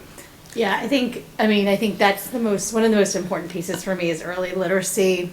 It's not, and I am defending middle school because I think middle school always is like the stepchild and, gets the hit. But I think that early, I'll always be an advocate. If we can shift our budget and we invest as much into early literacy as we do sports, I think we'd see different outcomes in the end for all kids in a very different way. But I think that's the key piece is having been across 4 districts, this is not just Webster. This is a universal issue across our country. So it's not just targeting our district, but how we prepare kids when they're still hungry and they still love school, so that they are well prepared by the time they get to middle and upper school, so then we can do more exploration and do more passion and interest and prepare them for the world. I think it just would benefit. So, I also wonder too, and you maybe speak to this later, a level of engagement so when we talk about transparency, I also think that the transparency to intentionally partner with parents and let parents know, kindergarten, first, second, the screeners, it's hard to give bad news to parents, but parents need to also be accountable and responsible in their child's outcomes as well. I think it's a partnership in many ways. I think we've gotten away from it, and we can beat up the school systems for all the things that school systems don't do well, but there is also a component of responsibility at home. But then, to be fair, we also need to communicate that and say, hey, your kid is struggling, these are some things, let's partner together. And so that, I think those are a lot of the reasons why I question a lot of the early literacy initiatives more so than later. And I think, Grace, I know that we've intentionally built that into our next conversation that we're having related to student reading success plans and the partnership and communication with families. So if we don't fully go into that, ask that again, and we can fully explain that piece. And I just wanted to add, I'm sorry if I'm stepping in the way of No, the go for future, it. but that's one of the reasons, Grace, why we made it a requirement that this year our practice was to send home the NWA results every single trimester. That had been a practice in a couple of our schools, because you're right, because so much harm is done out of love. And I say that meaning so many times, especially, our elementary teachers are awesome, but they also don't often like delivering harsh news, and our parents deserve and need to hear the rough news. And so often it's couched at, yeah, your child's behind, but we've got this team working and things are going to be okay. But the reality is the data shows that we're not meeting their needs as they continue to progress through the system all, holistically. And so that's one thing that we're, again, trying to help them, and again, develop that partnership. Parents will do whatever they can to help their child, and that looks different for all parent groups, for all kinds of reasons, but they deserve that. The kids deserve it. Everyone deserves it. Sorry if I stole. No, that was great. I want to follow up real quick on what Dr. Simpson shared about the identifying the 3 students, and to connect it to what Alex was talking about looking at the macro. So yes, the focus is on 3 students at each building, but the positive has not only been to look at the individual students, but by looking at that individual student, our building principals and even us at CO, just from this first round of practice, we're looking at, okay, what led Jason to this point? Oh, wow, that's a systemic change that I need to make in this building. It's already caused 2 of our principals to relook at their overall student success program that they have because they were following the individual student. So we are looking at individual growth, but it's also leading us to look at the system. It has to be both of those pieces playing out. It can't just be identifying the individual student, because sometimes that can lead to blame or excuse making around an individual student, whereas the responsibility is also on the system to how can we improve so that we can make sure that both pieces are happening at the same time. All right, I'm going to quickly go to math. Hopefully this piece is helpful. So going back to this overall slide, you'll notice here for math growth and student groups in math, we are above average and average. So now let me show you, and these are the higher areas, so let me show you what our particular math results look like.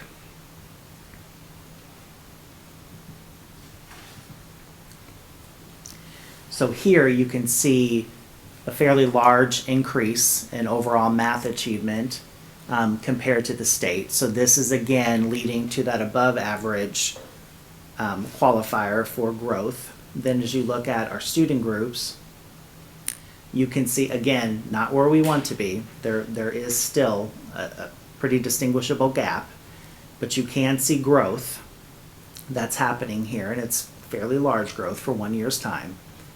In that particular student group, you can see that there is growth, not a decrease, in students with an IEP.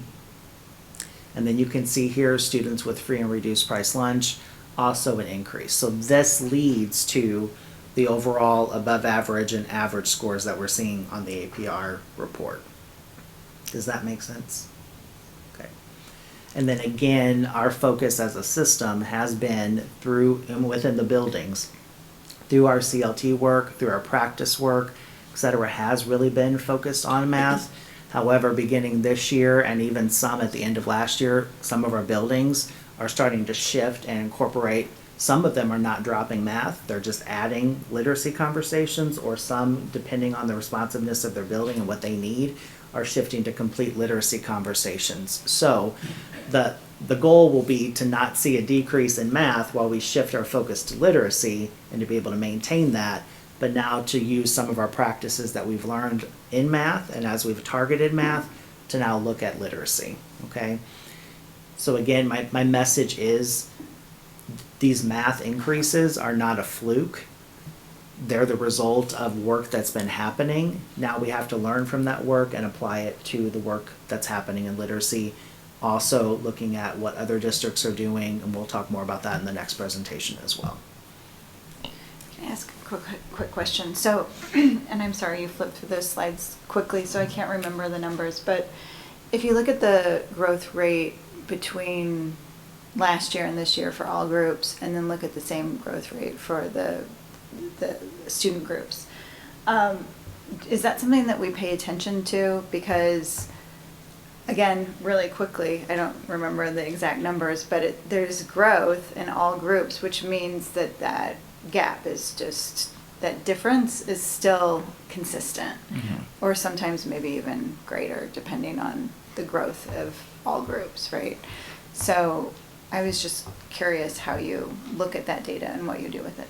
That's a great question. So in the data meetings that we have with our building principals, and then the ideas that they then share that with their grade level teams or their departments, what Tim does in his overall data package that he offers each building, we look at the data in multiple levels. So one is we'll look from year to year, so third grade one year to third grade the next year, so different kids but the same content.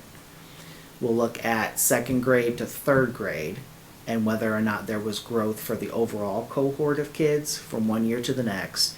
But then we'll also look at individual students within that, and Tim can identify the individual students who from one year to the next exhibited extreme growth, stayed stagnant and not grow, or grew at the rate of everyone else, or students who are not exhibiting growth.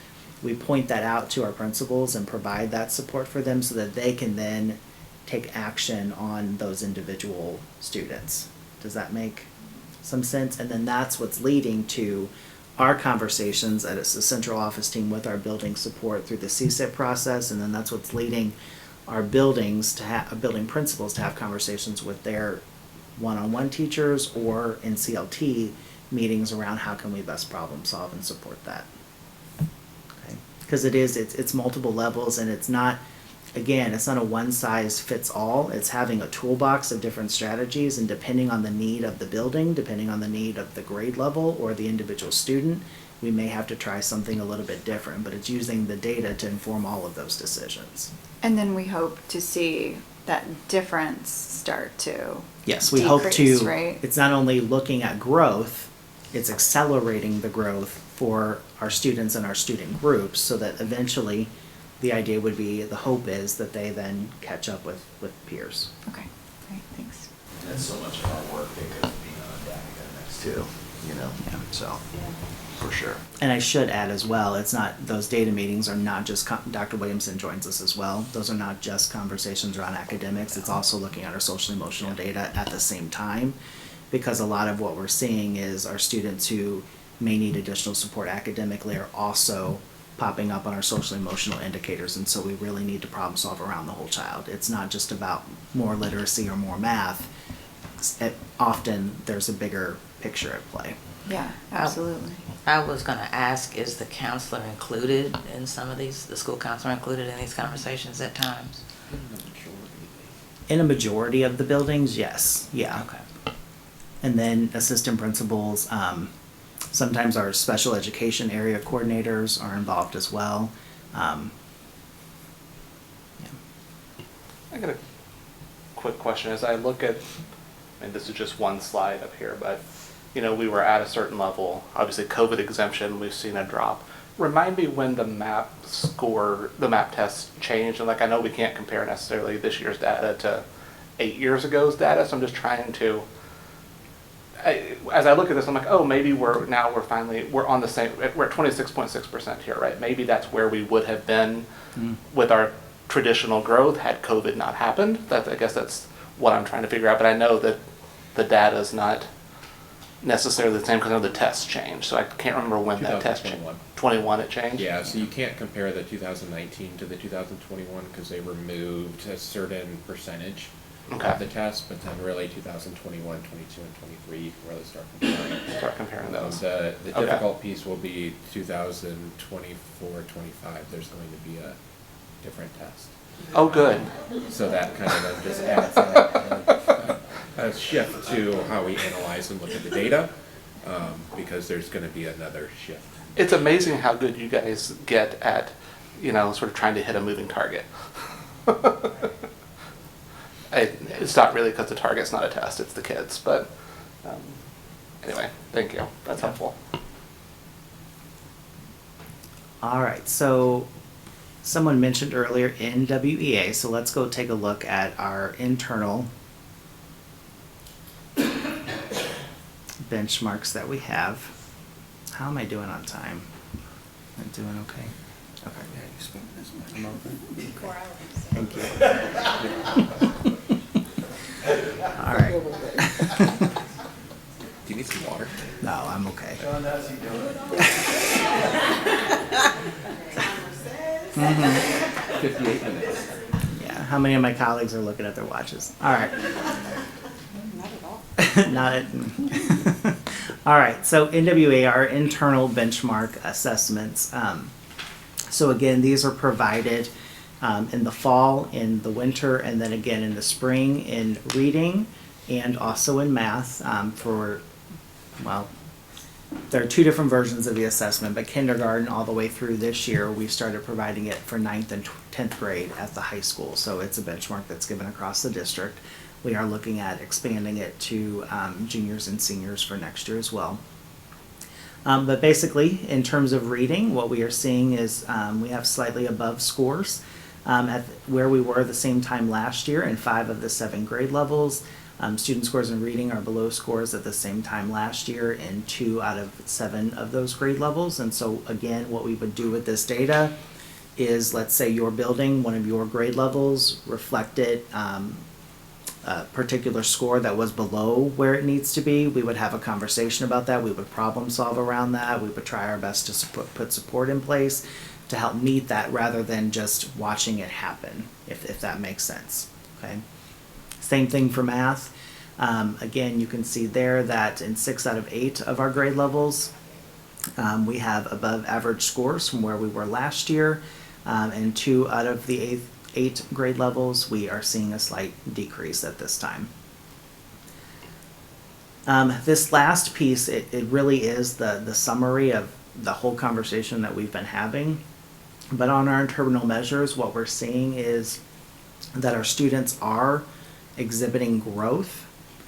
They're not necessarily reaching the growth benchmark that's being established by NWEA or MAP.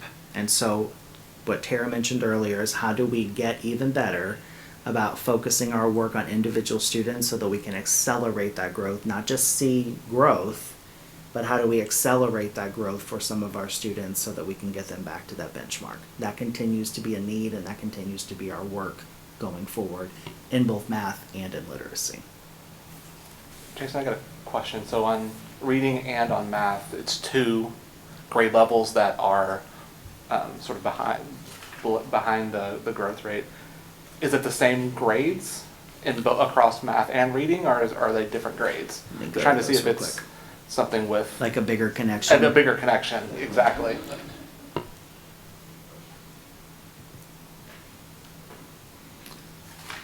So these are actually, I don't know off the top of my head. You don't have it here. It's in the slide. I don't know off the top of my head which particular grade levels were for which. So here's an example. So 3rd grade, in reading, you can see it's a 1/10 of a point difference. So here's where that grade level was last year, and here's where that grade level is now. So it's relatively the same, but it is still a decrease. But that's what's shown as one of the. That's one of the grade levels, yeah. And then that's math as well. And then you can see in math, 3rd grade as well. Okay. Yeah, and then here you can see the slight decrease as well. I think to Alex's earlier point, flipping back to second, you might be really, I don't know exactly what the data is, but if they could have each made gains. Right. So you're comparing different groups of students. I mean, then you have to look at the state average, yeah, I mean, you can look at a lot of it, yeah. Well, and then too, like NWEA, it should align with the MAP standards. However, they're not necessarily produced by the same companies, so to draw those direct connections, it is really, that would be a dream. If our benchmark led to our state and we had full alignment and it was all aligned to our standards, and it stayed the same for a little while, like that would be a dream. But doing our best with what we have. So, okay. All right, so we've kind of already touched on a lot of our next steps, but I do just want to be intentional about highlighting some of the next steps that we are taking as a result of this data. So again, this data is public now. It was public right before winter break, but we've had a lot of the assessment data since the beginning of the year. Our principals know about this, our buildings know about this, it's been shared multiple times. And so just to give you all a glimpse of some of the work that we continue to do as a result of this, we are continuing to support our school leaders with effective evaluation and meaningful feedback. That's one of our strategic planning goals, and also working with HR in terms of how we can partner. So it's not just about a gotcha, but it's truly about growth on the part of our educators around not only their whole class, but supporting individual student needs.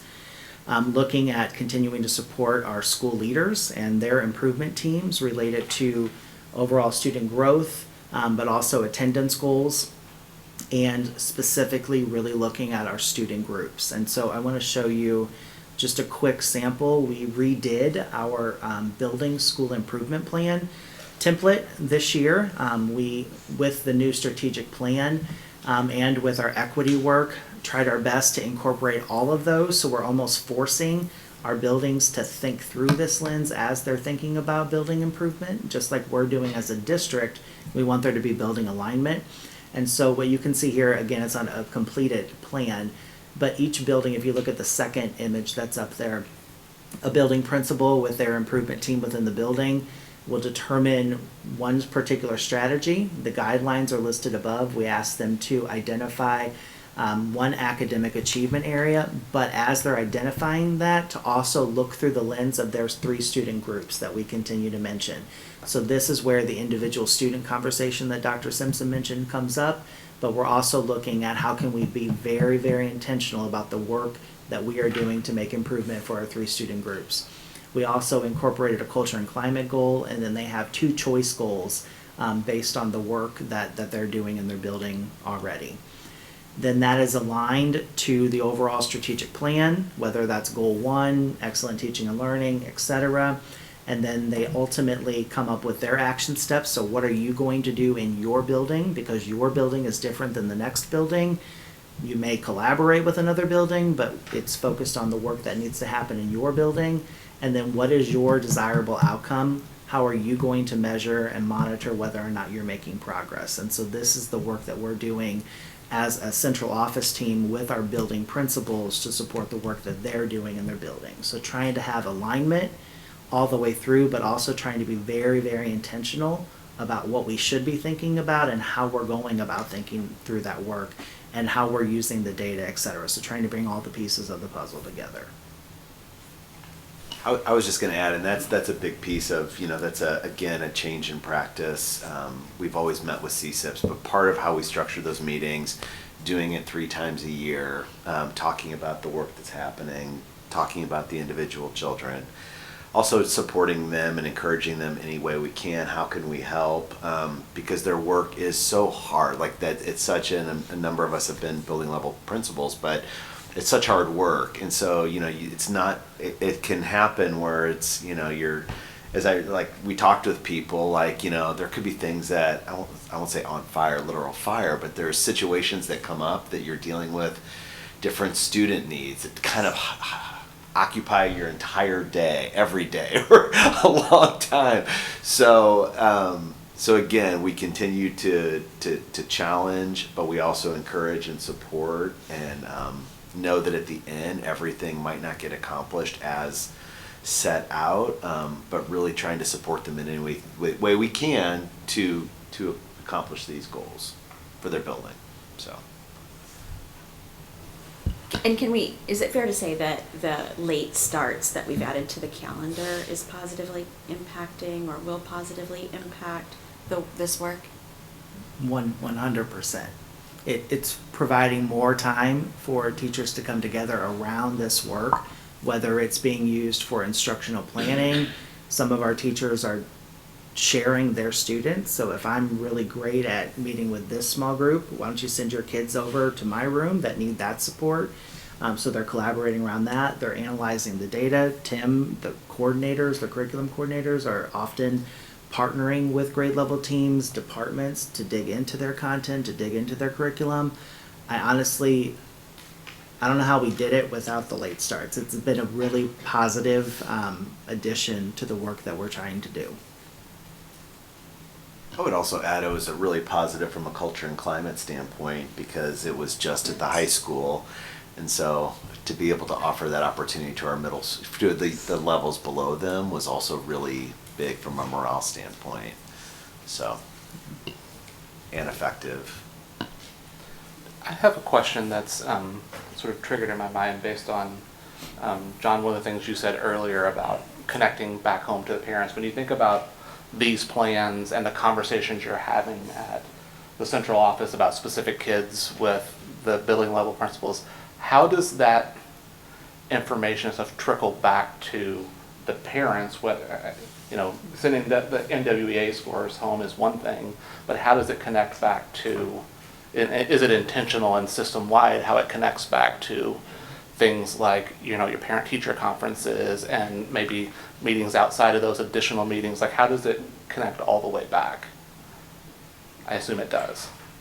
So one attempt, and this is obviously the first year with the NWEA scores that we sent home, but then we also did Panorama, right? We sent Panorama scores as well. And in the communication that we sent with the scores, we offered an invitation, or almost like a prompt or kind of an expectation.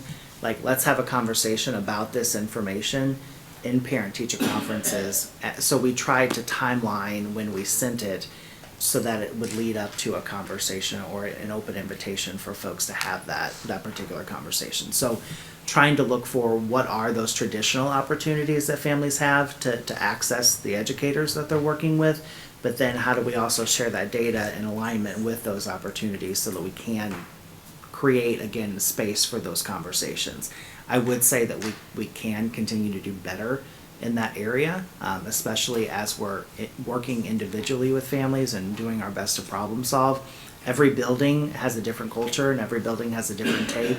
And so as we're navigating this, how do we come up with those guaranteed expectations that should happen? Which is where we're starting by sharing the NWEA data, the Panorama data. But I would say that we're not finished in terms of the work that needs to continue to happen with that.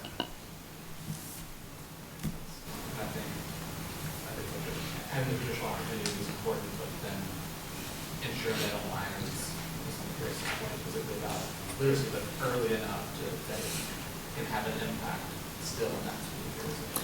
And so we'll talk about it in the next presentation, but with the reading success plans that we are developing around students who need very intentional, specific literacy work, those are shared with families. The actual plan is sent home by a reading specialist to families, and then that's monitored and updated throughout the year in partnership with the family, which is somewhat of a newer practice for us. There's always been a conversation with a reading specialist and with a family, but now we're kind of like, it's not an IEP where there's like legal ramifications and all of that, but making sure that the families of students who need that individual support are being brought in the loop around what their goals are and how we're monitoring their progress.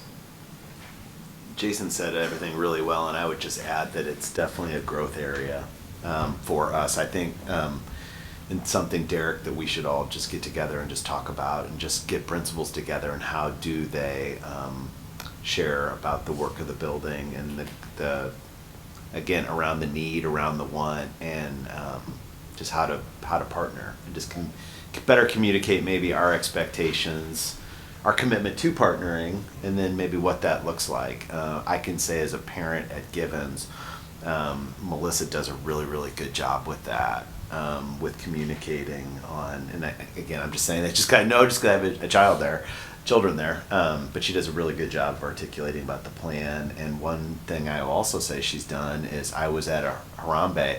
She brings her building level goals in front of her children in very developmentally appropriate ways, and I had never seen anybody do that before. And so kind of shared that best practice with people. Now I don't know exactly how it looks or if anything was done with it, but it's a growth area. So thank you. We'll work on that. All right, just a few more next steps. We are continuing to work with the Literacy Link. It's an outside literacy consulting group providing professional learning for teachers. They are specifically looking at and working with secondary educators in terms of a lot of our secondary English teachers are English certified, not necessarily teachers of reading.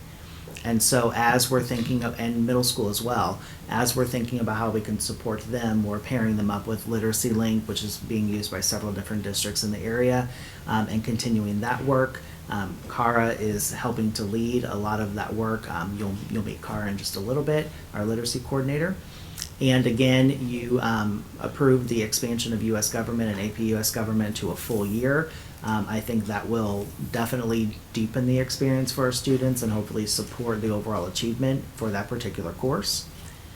In addition to that, these are all strategies that we've already listed in our strategic plan that we continue to work toward, particularly looking at our structured literacy work, which we'll update you on letters training in just a little bit related to that. Alan mentioned earlier the math program evaluation that happened last year. We're now doing the recommendations for this year. We're in the process, wrapping up the process to identify a new math resource for our teachers to use. That'll be coming before you in the next few months to hopefully consider for approval. We're also, Brian is finishing up the science program evaluation, which will have some recommendations that'll be coming before you in the spring as well. And our goal is to follow through with those. Also continuing our work with CLT work that we're doing, continuing to look for opportunities just like FACS where we can enhance our AP dual credit, dual enrollment opportunities. And then again, looking at these particular areas related to professional learning. So again, I continue to talk about instructional coaching as a way of supporting our classroom teachers as they're doing this work. So researching and continuing to pursue that, but then also looking for opportunities and continuing to provide opportunities to enhance our instructional practice, personalize that student experience for our kids, but then also looking at how our teachers are interacting with a diverse student body in terms of our student groups and all of the students that come before us and deserve the high quality experience that we hope to provide them. All right, I think that's it. You mentioned it earlier, and I just want to, and I have it up now, the ACT comp chart. Is this, are private schools part of this? Because I figure they probably can do that. No? We don't have to Okay. report any data to the state. Okay, I wasn't sure. Yeah, these are just St. Louis County, St. Louis City, and St. Charles County public school Okay. districts. Yeah. Because I mean, like the first and the third both test under, one under 33.5%, the other one I 59. think that data's available though for private schools if you look it up. Mhm. The state used to pay for schools in Missouri to test all students, and then they took that away, 6 years ago or so? Yeah. But we still continue to do provide that. that for our It does- juniors, yeah. I greatly appreciate that our district does that. And some districts are looking at perhaps changing that. But I think based on our participation rates and what we're seeing, if we're able to continue to do it, I think it's definitely a positive. and sends a positive message to our students and our community. But really, the overall takeaway from this chart is that we test roughly 91% of our student population and have the composite score that we have. In comparison, other districts may test, here 33% of their students. They've got a pretty high score, but they're testing perhaps a third of their student population compared to who we're testing as well. So I think that's something to be very proud of. I'd almost be interested to see the graduation rates next on this chart as well. I feel like that could add. We could add that for, yeah. Thank you, though. Any other questions? I don't have a question other than thank you. This was a lot, but I found it extremely useful and helpful to have the conversation in this setting, so thank you. Absolutely. Absolutely. And again, I want to say thank you to Tim and Daphne. A lot of behind the scenes work to put the graphs and the charts and everything together. So big thank you to him and Daphne.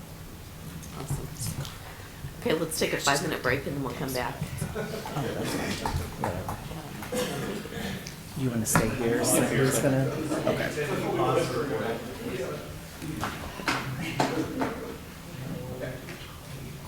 He needed to be up here for data purposes. He's gonna stay. Okay, yeah, that's cool. Oh. Let's stick with you because we still have to do our executive session. Okay. So stick with, let's try and stick to 30 minutes. 30? Okay. Yeah. Does that seem good? We'll do our best. Yeah. I'm afraid of the pause, like, because there's not a pause to stop. How are you? Yeah. I just don't think he wants the conversation.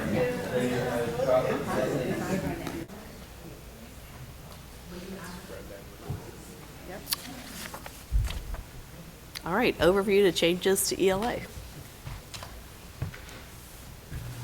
All right, well, me again.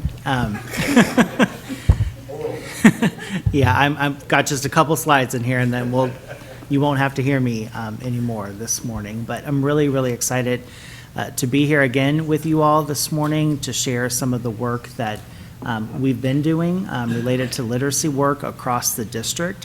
And I'm also excited to introduce my colleague, Cara Mueller, who is here as our K-12 literacy coordinator. This is Cara's second year in our district. She joined us from the Rockwood School District, where she was a secondary English teacher. And so based on a lot of what we just talked about and some of the work that we're doing with secondary literacy, Cara has jumped right in.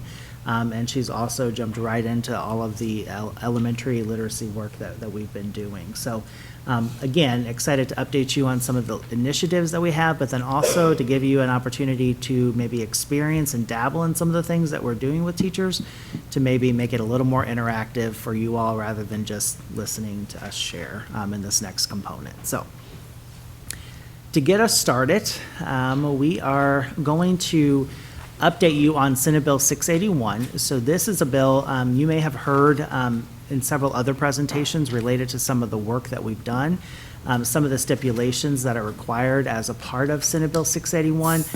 Many of these pieces several of these pieces we already had in place. However, we've tweaked them and changed them based on the requirements of the law and guidance from DESE. And so we'll be sharing a little bit related to that with you all. The first is a state reading assessment. And so this particular area, within the Senate bill, it calls for DESE to provide guidance in terms of an overall state reading assessment that districts should be using. You all approved last year the NWEA MAP Fluency screener that we have started using this year. And that was an approved assessment. Several other districts went to that as well. And so we are using that and moving forward with that. It also stipulates reading success plans for students who have reading difficulties. We already had in place our version of a reading success plan in Webster Groves. It was called an ILIP. However, we've tweaked and modified our reading success plan to make sure that it matches and aligns with what the recommended reading success plan looks like. Also a need for a district literacy plan, which Cara is going to go over in more in-depth with you all in just a little bit. And I handed out a copy of that earlier. If I missed you, just let me know and we'll send one your way. And then also evidence-based instruction and intervention, which will dive into some resource work that we're doing in terms of resources our teachers have to use, and then also professional learning that we are engaging our teachers in related to this particular area. The state reading assessment, so NWA Map Fluency, we started it this fall. It replaces our district-created dyslexia assessment that we were using in the past. It screens for dyslexia in all students in grades kindergarten through 3rd grade and screens for fluency for identified students in grades 4th and 5th grade. It's also heavily weighted in our criteria for intervention. So as we are looking for students and identifying students who will meet with a reading specialist, the NWA Map Fluency is one of our indicators, a heavily weighted indicator, in helping us to identify students who need additional reading support. Our reading success plans, which I alluded to earlier in our past presentation, are required for all students who are flagged. Flagged is a term that's used within NWA Map Fluency, so the assessment system identifies students that, based on their development of the assessment system, identify students that they feel need additional support, and so we are providing a reading success plan for all students who are flagged as a result of NWA Map Fluency. It's given to students who meet the criteria for intervention using multiple data points. So we're not just basing it on one particular data point, but we're looking at patterns across this intervention and classroom-based assessments as well.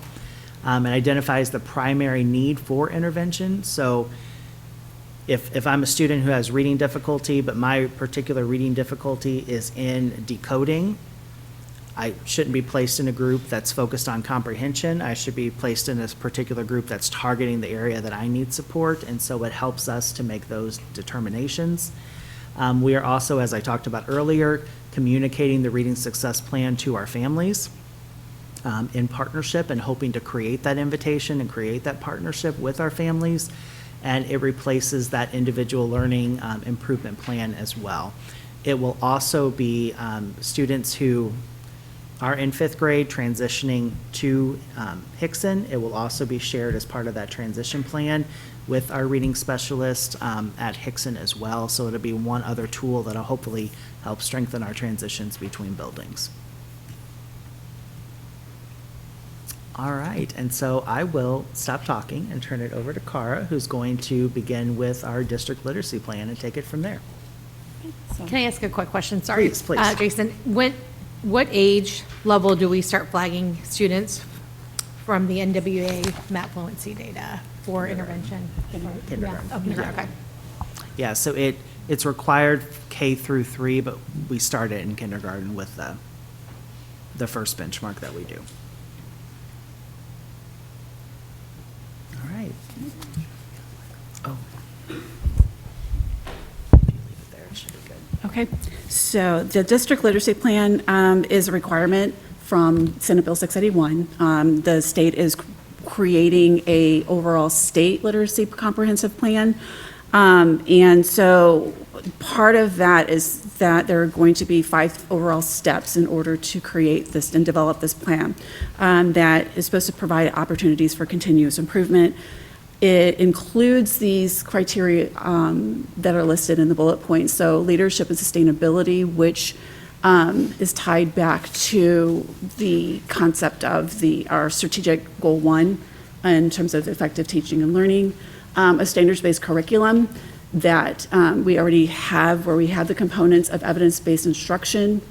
It is to outline also intentional instruction, intervention, and enrichment. And so it requires us to have information regarding the instruction of evidence-based practices, tier the RTI and TSS overall view of intervention and determining intervention, and then opportunities for enrichment.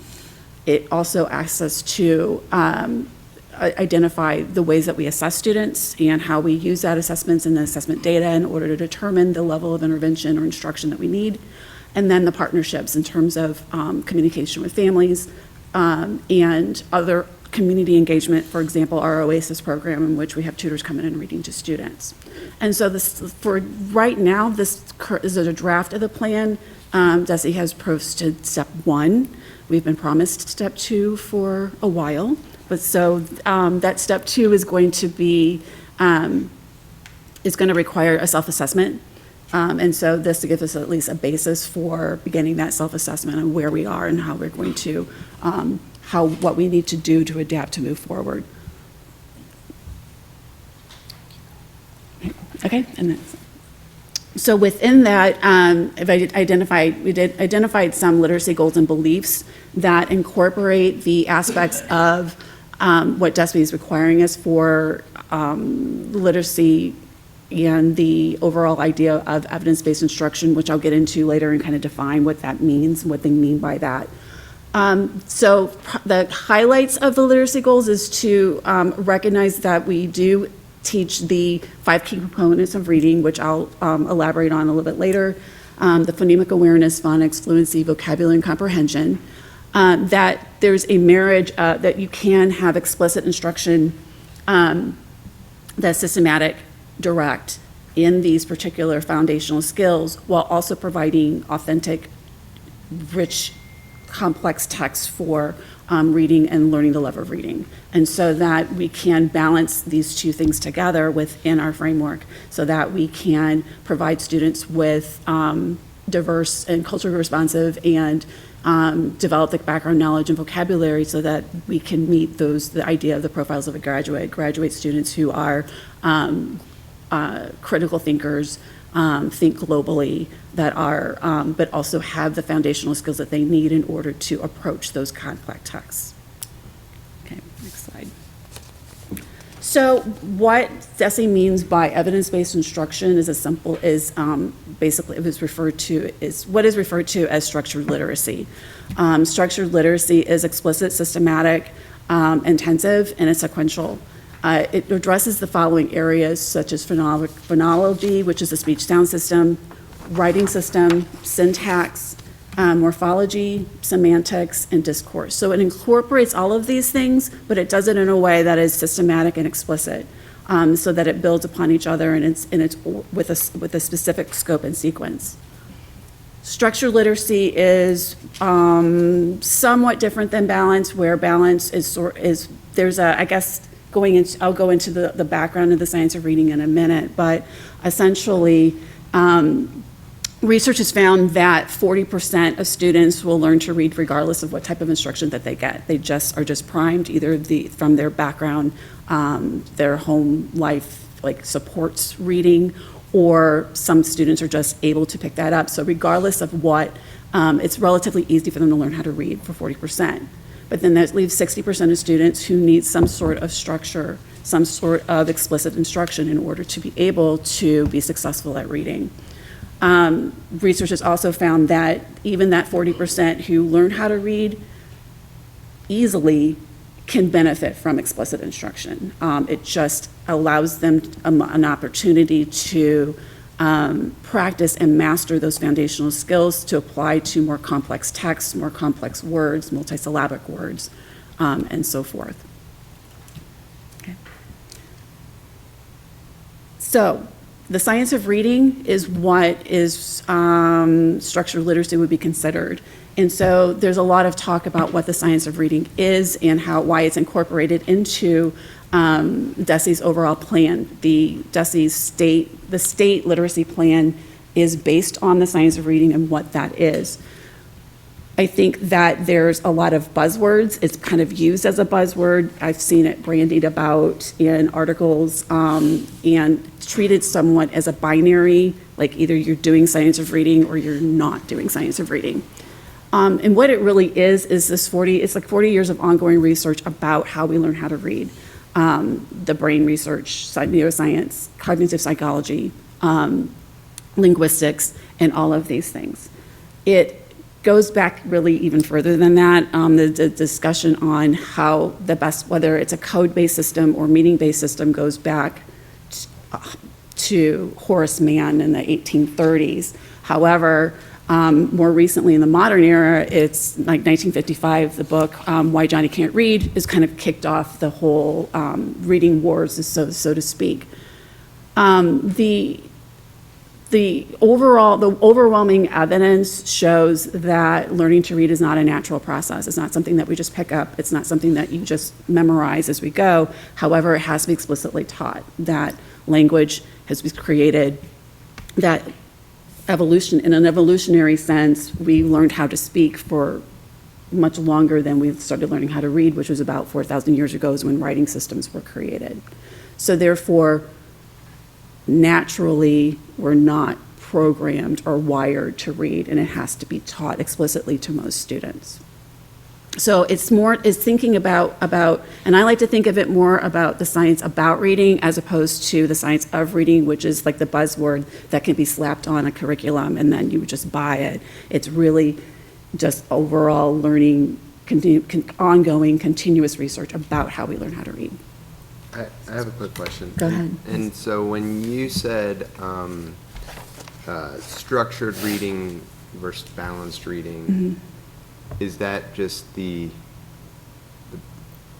that, I'm just trying, like, are those like the titles, if you will? Because isn't it, it's balanced because you're teaching, you know, the 5 components of reading while still providing that authentic text so yeah. Yes, and you're right. And I think that the terms can get or have been misused. I mean, there was just an article I read yesterday that tried to make it a binary choice between science of reading, this is what this is, and balanced literacy, and that's what this is. And it really, those are just terms used to it's a marketing. So it's really, this is how we learn how to read. This is the research that shows us how we read.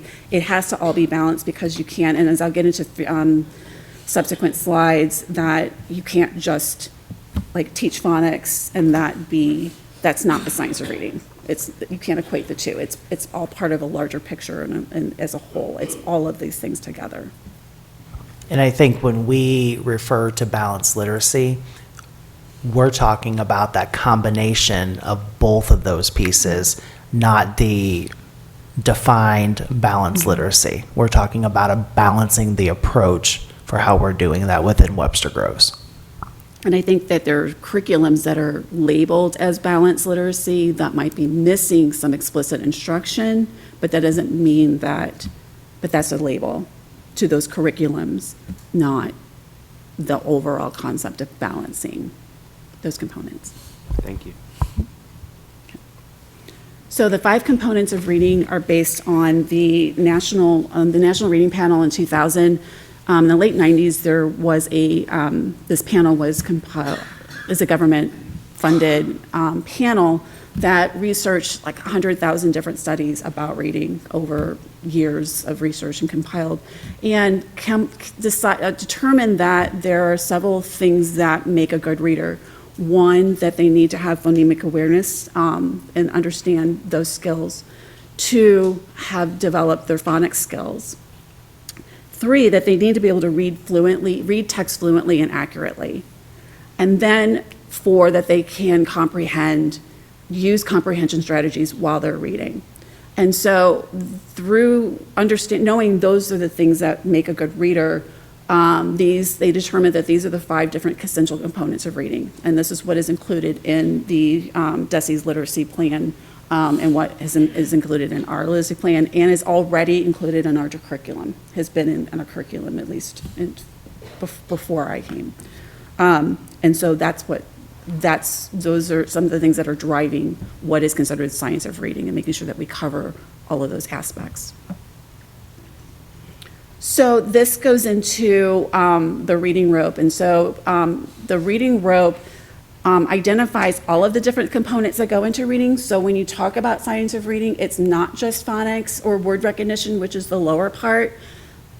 Early grades, early literacy is going to focus more on the lower aspect, the lower strand, where you're looking at phonological awareness and developing that. decoding and sight recognition. However, as students get older, you're going to then look at background knowledge, vocabulary, language structures, verbal reasoning, and literacy knowledge. And so all of those strands come together, becoming increasingly more automatic and increasingly strategic in order to be a skilled reader. When you're looking at a student with reading difficulties, you have to identify what strand is weak, because any one of those strands is weak, then you're going to have a problem with reading. But it all works together, and all of those components have to be together in order for them to be a fluent reader. So, what I'd like you to do is to read this particular passage and try to determine what it's about. So in the blank of blank, nothing is blank. Some blank, blank, life-size blank, out of tall blank and shrubs. A blank, careful blank, and blank, can blank, blank, pass. Blank, cut and shape plants into blank, larger than life, and blank, leafy blank. What would you do if you blank a blank full of these blanks? Blank, you walk right in.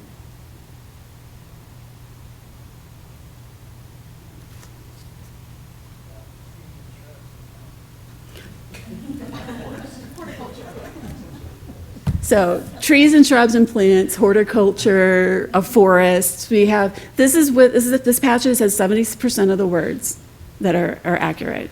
So you can read 70% accuracy with this particular passage. Okay. Now we're at 80%. So if you can only read with 70% accuracy, you really have no understanding of context. You have no understanding. You cannot understand, you cannot comprehend the passage if you're reading 70% accuracy. Now look again with 80% accuracy. Do you get a full understanding, or can you fully comprehend the passage with an 80% accuracy?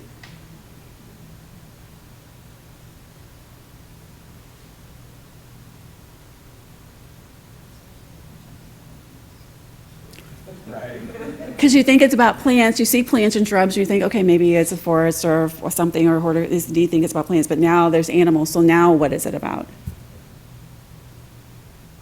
Okay, next slide. Okay. So now this is 90% accuracy.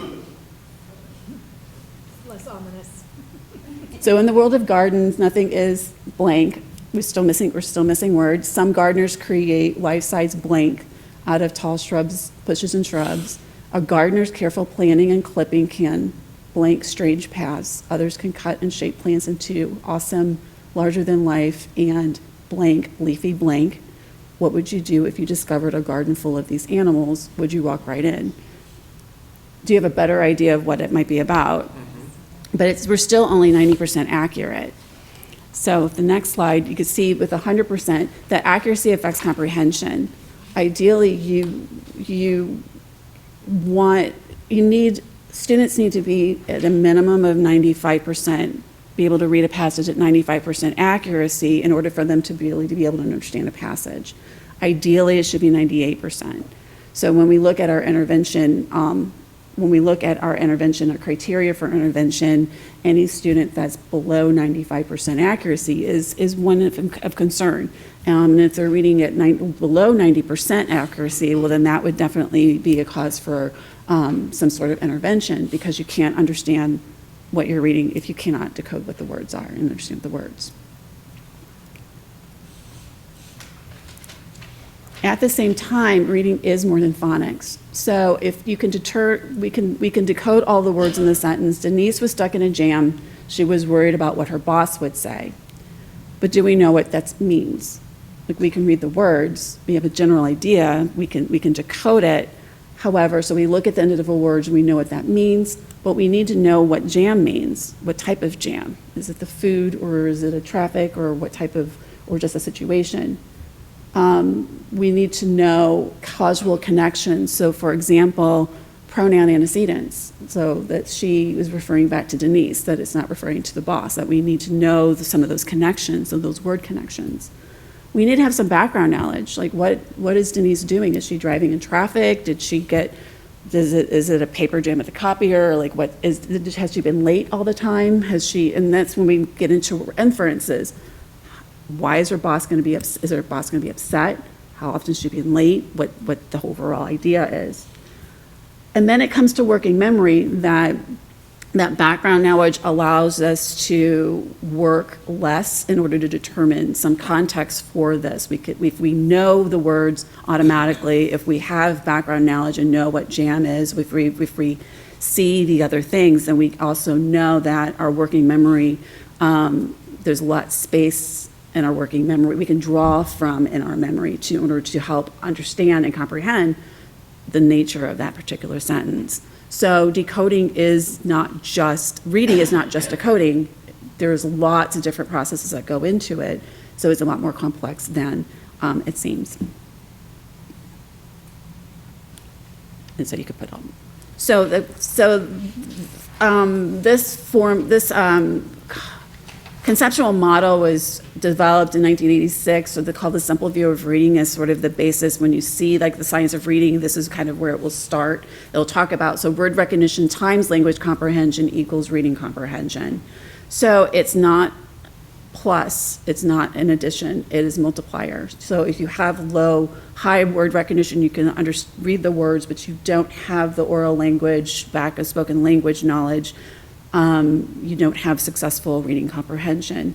Same if you can't decode the words, but you have a student, for example, who's very verbal and can talk and knows everything, but they can't decode, well then they're not going to be a successful reader. And so it takes both of those aspects equally in order to create a successful reader. So in our curriculum, we hit all of those aspects. So for word recognition in K through 3, we use Haggerty, which teaches phonological awareness. UFly, which is the University of Florida Literacy Initiative, has a foundational skills program that I'll talk about a little bit later. And we use units of study phonics, and those develop the decoding aspects and phonological awareness. And in grades 3 through 5, we use Words Their Way in order to focus on morphology and other vocabulary and decoding. In all grades K through 5, we use units of study, reading and writing, to develop the language comprehension aspect of the reading rope. That's where they would read. They read different types of books. There's interactive reading. There's a variety of different writing responses, and that's where we cover that particular aspect. So our curriculum resources do cover all aspects of the reading rope. And yes. So what I'm curious about is, do you know how long we've had each of these different curriculums or resources? I know Haggerty was introduced, I'm not quite sure, because I know units of study was brought into the district around 2014.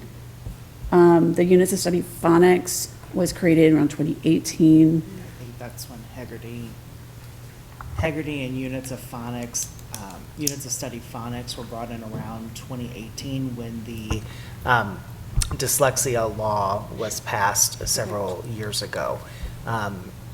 Units of study, reading and writing were earlier than that, and Words Their Way was also earlier than that.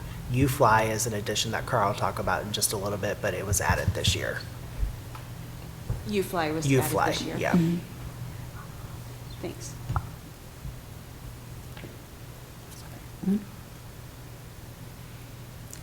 So this is our overall comprehensive literacy map of what is expected in an ELA block, where we have Reader's Workshop, which is units of study reading. That includes the mini lesson, partner reading, the workshop. It includes conferring and small group instruction within that. It has interactive read aloud and shared reading and oral storytelling. Then we have the word study part with phonemic awareness and phonics, and that is used with Haggerty and units to study phonics or UFly is included, is used, those are resources used within that particular part of the block. And then the writer's workshop is units of study writing, which also has the meeting lesson, small group work, conferring, shared writing, interactive writing, and handwriting's involved in that. So all of those pieces are used and fit into that overall block of what you would see with them. Cora, is this like, what, I have a child who does not talk to me about school. Yes. Because they do nothing, apparently. Is this what it looks like every day, just out of curiosity? For the most part, I mean, the pieces may be in different parts of the day, so they may start with phonics and then maybe have a different, like, intervention time, and then maybe do reading, and then maybe do writing in the afternoon, or it may look different, but that, the amount of time and the amount of minutes, it looks the same. It should be, Should yes. they get their word work and word study every day? Yes. Mhm. Yeah, And they this is should. for every student? K through 5. Every student K through 5? Yeah, in all of our buildings, yes. This should be our guaranteed experience at all of our elementary schools for all of our students. If someone's getting additional support, it would be in addition to what's happening here.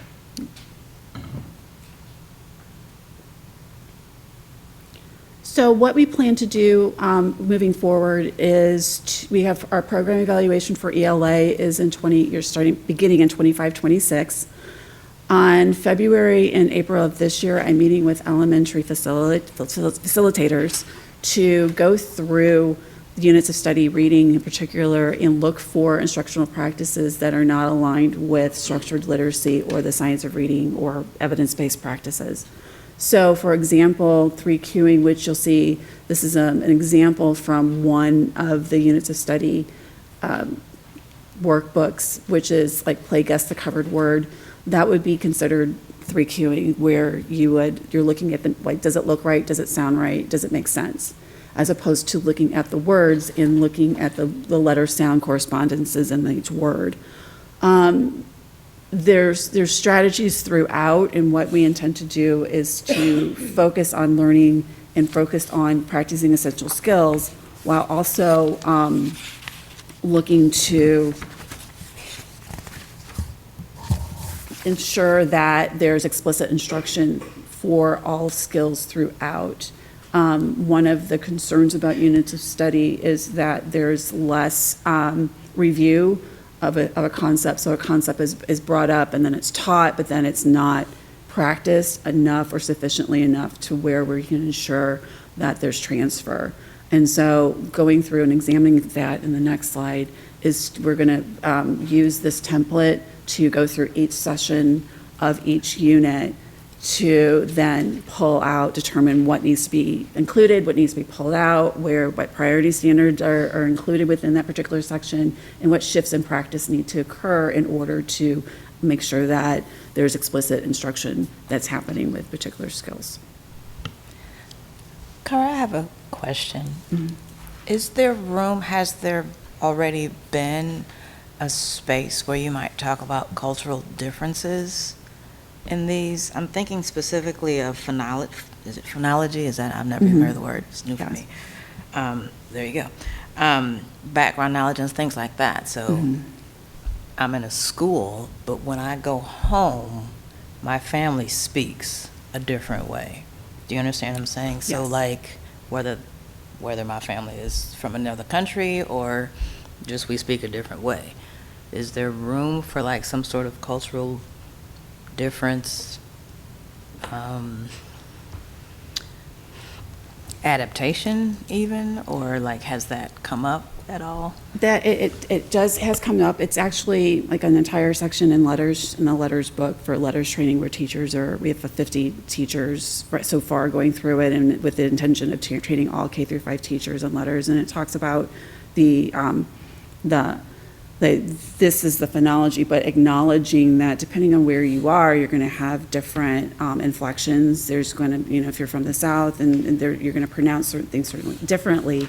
And then honoring the home language, in particular, not just with different African-American students, but also if they're an English language learner, and honoring home language versus academic language, honoring home language versus these sounds. And I think that it's not about telling a student that they're wrong in how they speak, but honoring the fact that there's another way of pronouncing that particular sound. And that's kind of how English is that there's 44 different phonemes and how you pronounce, but there's also going to be different inflections based on where you are, how you speak, what your home language, what your, if you're Spanish speaking, it's going to sound different. And so I think that's part of the training that we're doing with teachers is that, yes, they're going to teach this and they're going to practice it, but also honoring the speech that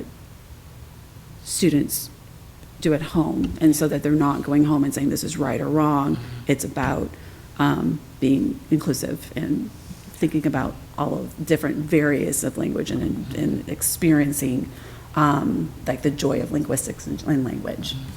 I'm happy to hear that, because I think up until now, it's always been, this is the right way, you're wrong. And that, I think, starts to do things psychologically to people I agree. that then affects them. Okay, thank you. And Keita, to your point, a lot of resources that are purchased to support the instruction of literacy are not necessarily written with those components included.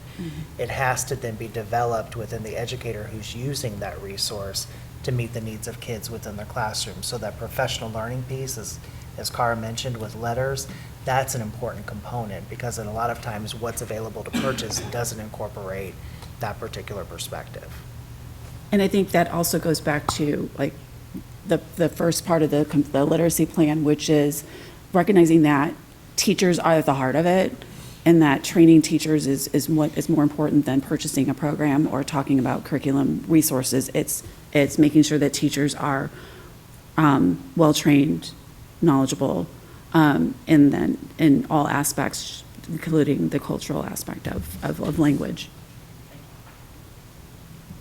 Can I ask a quick question about the resources? I know you said you're working with some teachers to review the resources. Are you looking at teachers specifically who maybe have a higher proportion of students who have difficulty learning to read in that evaluation of the resources? There should be, within the facilitators, it also includes reading specialists. So they'll be part of the conversation. So there's representation from all grade levels. There's representation from all buildings, and because some of our buildings are different, have different needs. And then there are reading specialists, a part of it, who work intensively with students who are struggling. So there should be, I think, a variety of different experiences and people who are who can evaluate it critically, I think. Great, thank you. You mentioned removing strategies. You gave an example of 3 queuing. Is this something that it's just part of the ongoing evaluation in your work in general, as you learn different, as you evaluate on a day-to-day, week-to-week basis, if you see something that is or isn't working, you would kind of make that adjustment on the fly?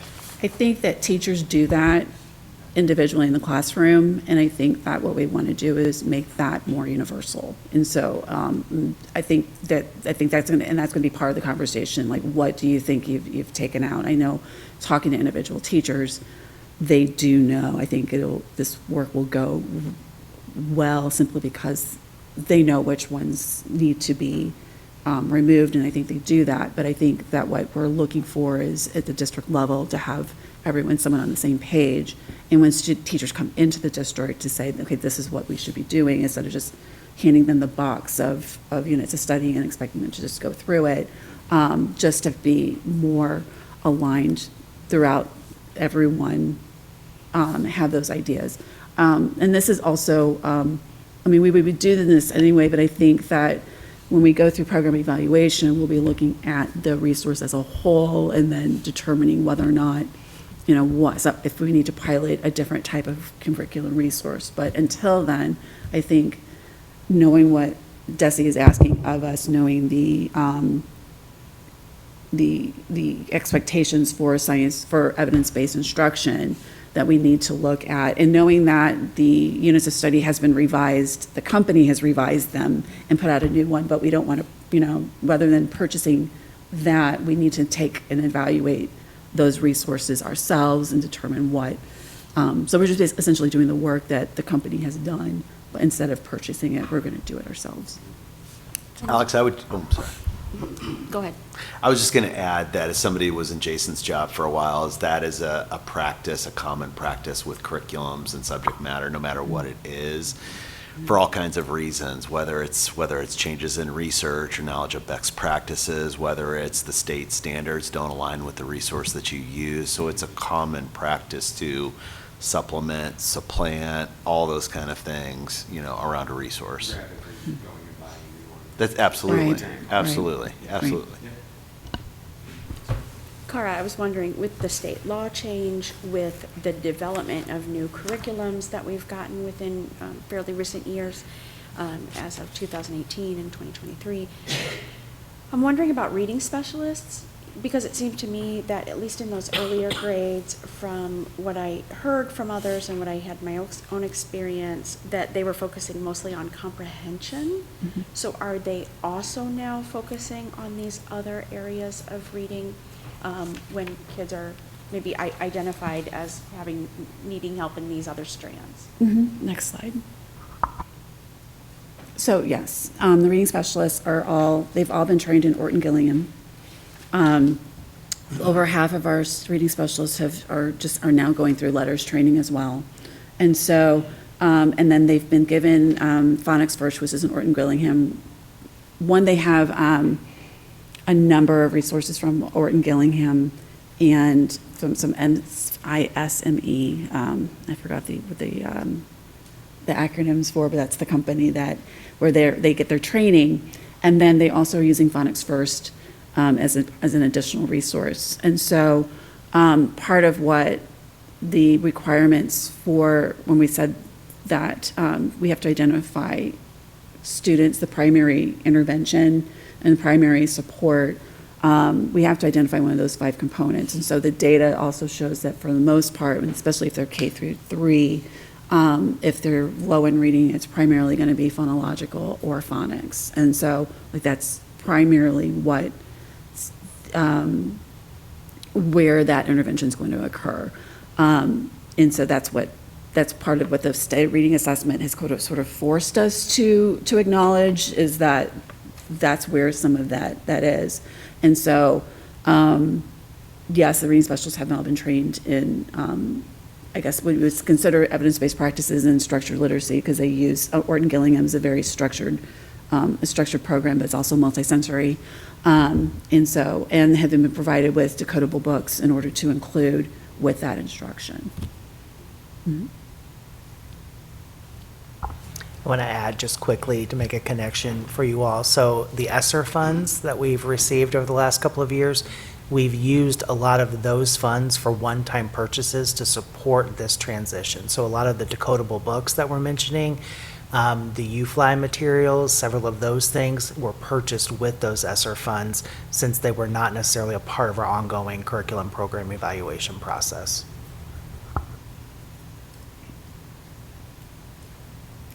So as we said, classroom teachers are also, we have over 50 classroom teachers that have been trained in letters training, which is not a program, is not a program, is a professional development learning that goes through. Basically what it does is it takes all the research and then it makes that connection, that bridge to instructional practices. So they're getting actual instructional practices in order to then approach the resources and then be able to make those shifts and changes on their own.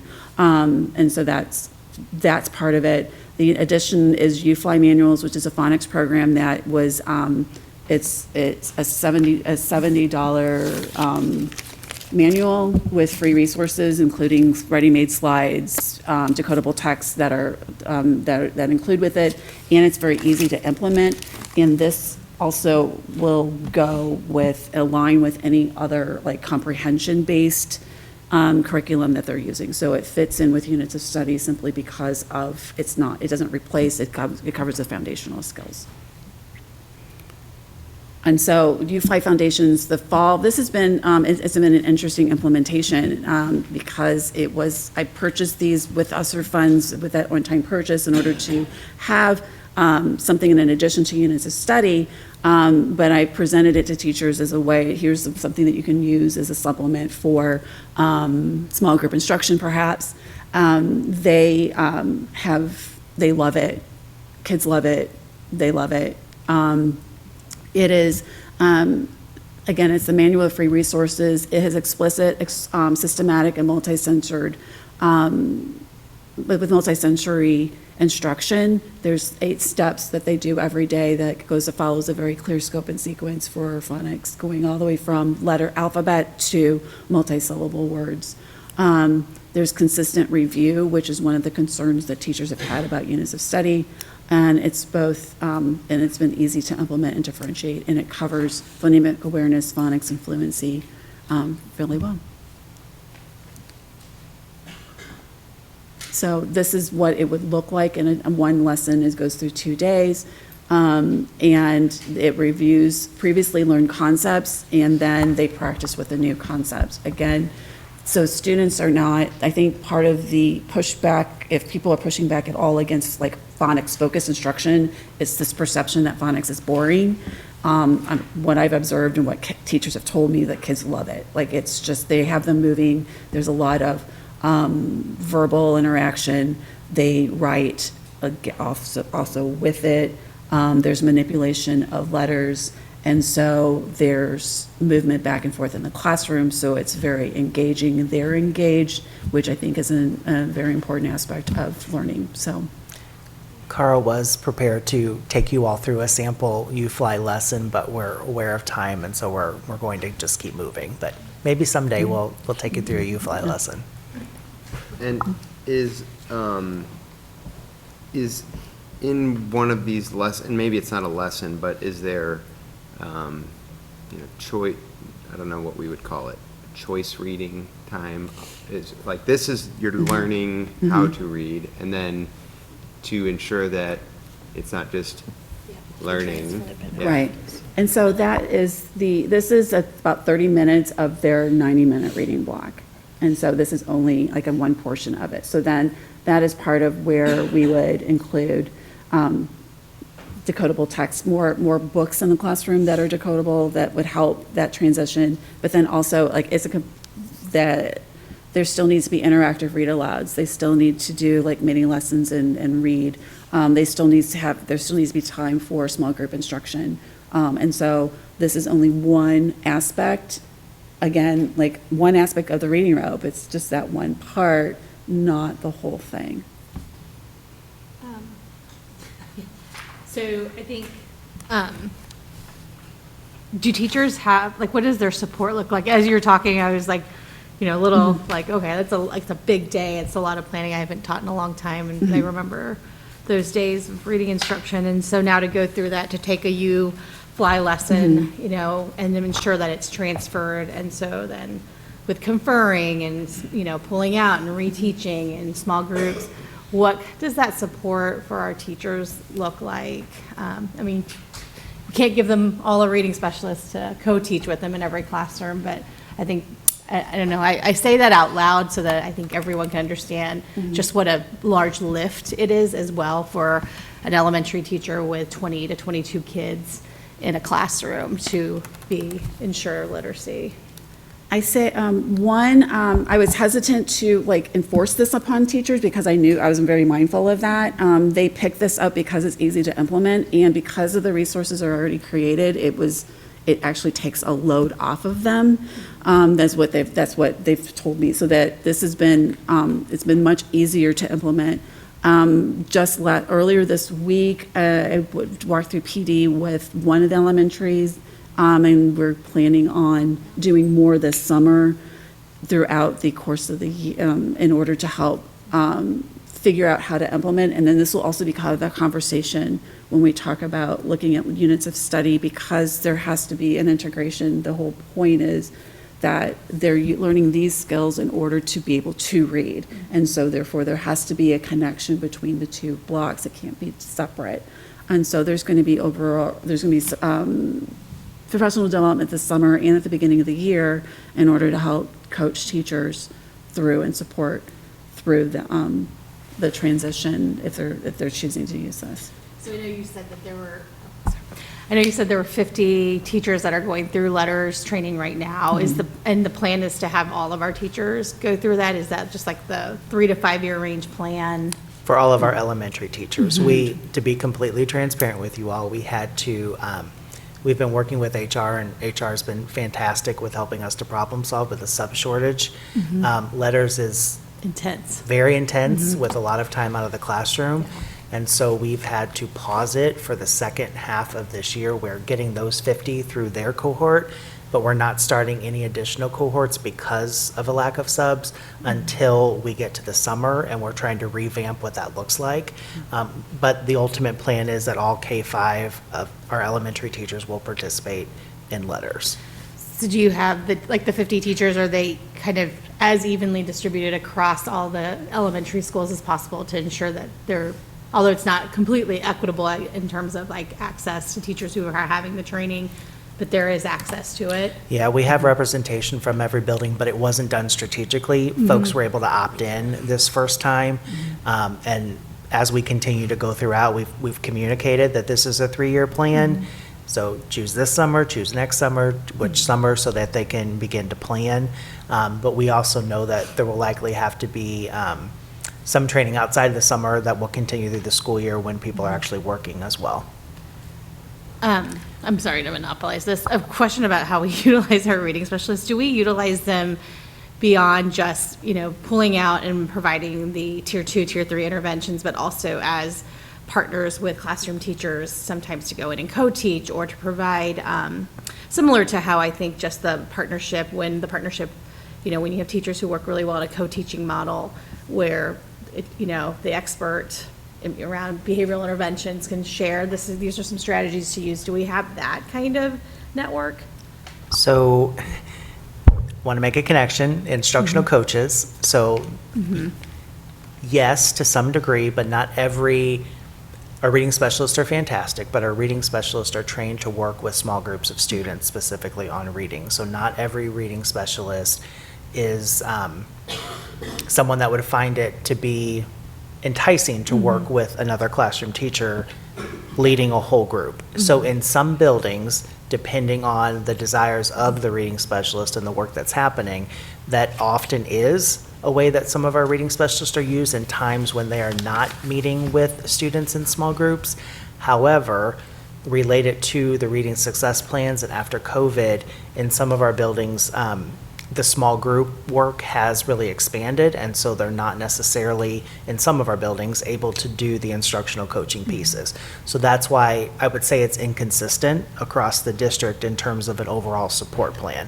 So that has led us to the instructional coaching model and wanting to look at that so that our reading specialists are strictly meeting with students who need that support, and our instructional coaches are supporting teachers as they're implementing this work in their classroom, not just literacy-based, but in math and social studies and science as well. Thanks. I have a quick question. When you say decodable books, does that just simply mean like grade level, or is there something more to it when you say decodable? Books that are considered decodable are going to have at least 80% of the words that represent the phonics skills that students have already learned. So if I'm working on CVC words, consonant, vowel, consonant words, then the books in a decodable book at that level is going to have only those type of words in it.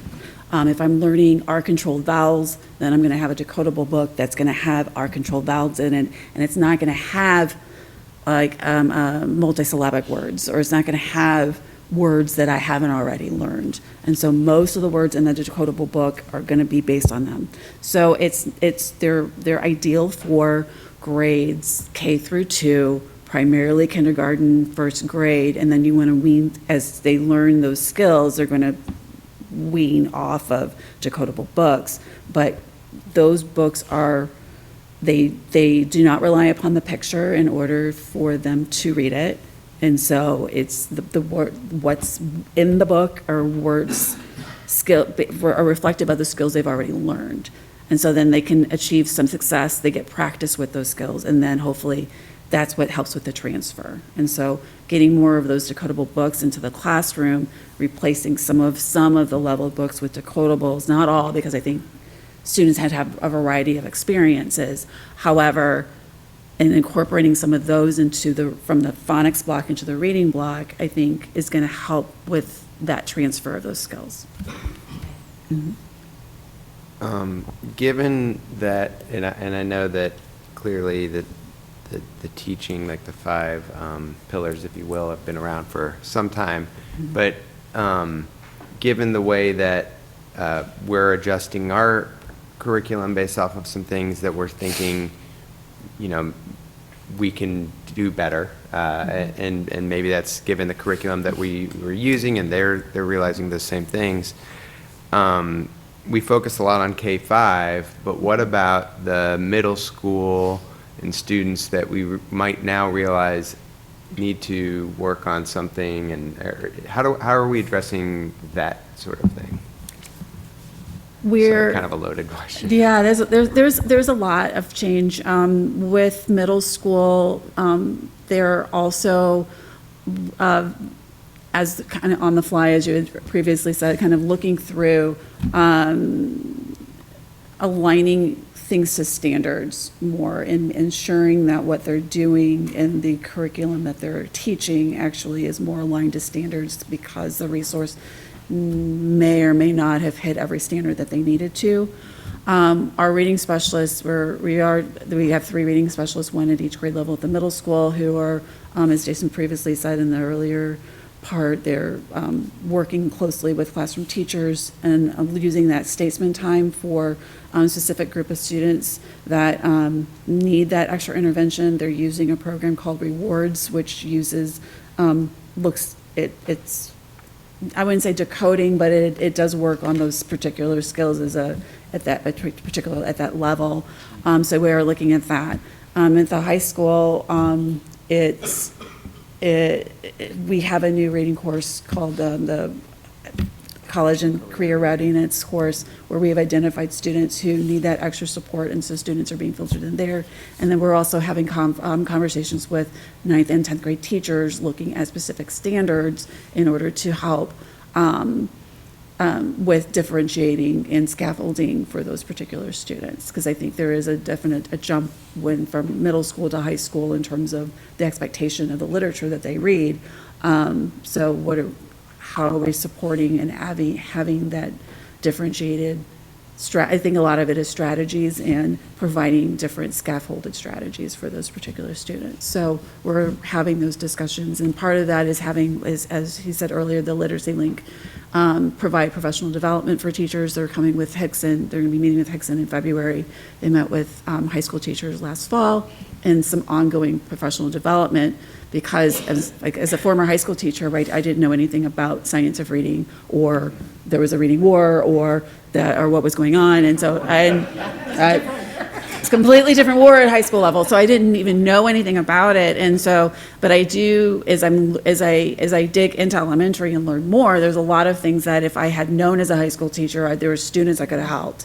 And so I see some of the patterns that some of my former students had, and some of the writing that they had and the way they read. And there's things that if I had known that information, I could have been more effective. And I thought I was a pretty good teacher, and there's still just things I didn't know. And so trying to make sure that teachers have that. I still feel that it's really, really important to focus on the professional development of teachers and providing time for teachers to learn those strategies and develop that, as opposed to looking at programs. So it's kind of like 2 questions in one based off of that.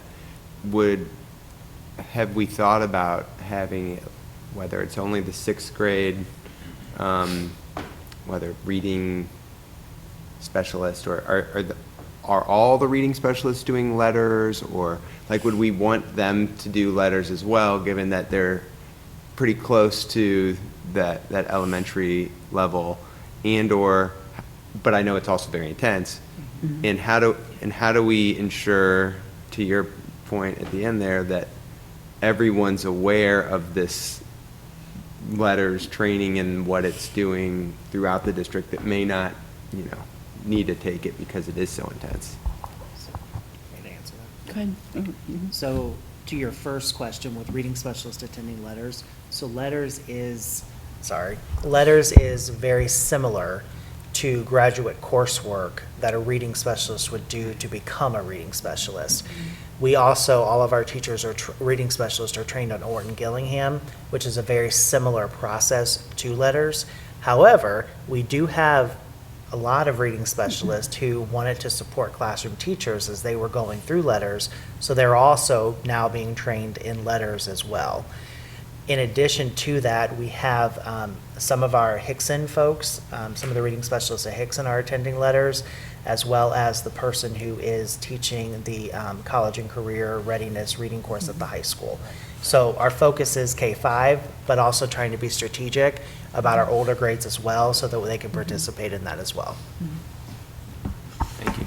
Cara, thank you so much. I mean, I think all of us have heard different stories, and I've heard my NYT in the morning tell me, just about these reading wars, and so I just really appreciate and have been craving to hear this. I think, too, it's nice to hear this because in curriculum council, I've heard people say, well, why are we waiting so long to review reading? And yet it's nice to know that within our district, we're innovative and we can grow outside of that cycle as well. So I appreciate that. And I just wanted to say that maybe at some point in the future, we can hear about maybe how our summer reading program might have been changed in the past few years. And I know we're at 11:49, so I don't need to hear that today, but. We are, I do plan to implement UFly for our Celebrate Reading program this summer. And so we're going to take the training that I did with Hudson and train teachers and then use data in order to group students a little bit differently than we've done in the past, so that it's a little bit more systematic, because those students who are in summer intensive, who need that summer reading, they need foundational skills. So that's part of our goal.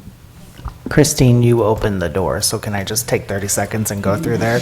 Because our summer reading program, Cara's done a really nice job. We're partnering with Webster University School of Ed, and we will now be this summer a site for their graduate students who are becoming reading specialists with our students. So we'll be pairing up one of our summer school teachers with one of their reading specialist candidates to be working with our students in our summer program. So they'll be counting that as their practicum hours while our students are getting the support of 2 individuals. 30 seconds. That's awesome. Got one more quick question. How do we use multiple modes of assessment points for our data to determine where a child is at? Because I'm seeing F&P as one of the benchmarks for universal screening, and from my experience, F&P is not as accurate as I'm trying to be nice. It's not as accurate as we would hope for. And so in comparison to if we're using F&P, especially to inform parents about where their kids are at, and then if it conflicts with NWEA, which I've seen, how do we land on just the accuracy of determining where a child is at in their level in elementary school, just out of curiosity? We use multiple data points, so their eligibility for intervention F&P is part of it, but it also includes the different components of the NWEA fluency, which I think it's like a larger subset of points. And then we also use our orthography, a spelling assessment. And so that spelling assessment is based on, it's not just spelling random words, but it's based on phonics features. And so they're given a certain words that have certain features that align with certain phonics skills. And so those data points, we use that to determine whether or not someone is eligible. So we're not just using F&P, it's just a part of a larger picture of other data points that they use on their eligibility sheet to determine whether or not a student needs intervention. So then when a student is in intervention, do we track the data to see when they get out? I don't mean, when they cycle out, like when they hit that success point, just because I know, and this is not just here too, like just even in the school that I'm at now, it's a conversation we have about literacy in upper grades and just those gaps that prevent kids from accessing fully curriculum. So how do we follow students' progress, and do most of our students come off of the intervention cycle, or is that also the reason we now have intervention classes in, when I was leaving the classroom, that was a big thing in Parkway, that we ended up having to add intervention reading classes, that Read 180 was the big buzz program at that point. And they were adding them in the high school.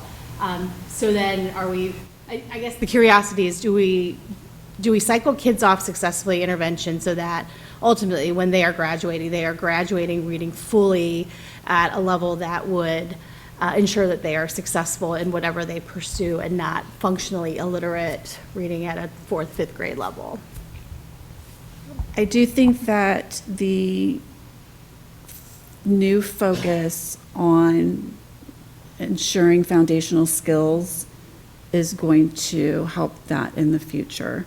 They also think that this data is tracked with, like, they do progress monitoring, and then these students in intervention have reading success plans that, which I think are going to be more intentional in tracking that data over time, especially since because of Senate Bill 681 and the reading success plans have to be more uniform in nature, where I think with the ILIPs, they were, different reading specialists had different forms of ILIPs. I think this overall standardized uniform plan will help that in the future. They are progress monitored through a variety of different sources, but including NWA Map Fluency, which we just started. There's a progress monitoring tool within that will track that particular skill that they are weak in. And so that's part of it. Just to add to that, part of the coursework, the courses at both Hickson and at the high school have been in place for some time. The changes that we've recently made are tweaks to those particular courses that will allow us to be hopefully more intentional about the work that's happening. So it's not just a support class. We're now diving into some of those foundational skills and training our teachers to do that. The second thing, earlier I mentioned that we added NWEA, which has historically been elementary and middle school. We're now doing it 9th and 10th grade, and we're having a conversation about extending that to 11th and 12th grade to build that mechanism so that we can follow students from elementary to middle school to high school to determine whether or not they're making the progress, rather than once they end middle school, now we're just focused on AP, ACT, and of course, but we've got one consistent through line that we'll be able to use internally to monitor that as well.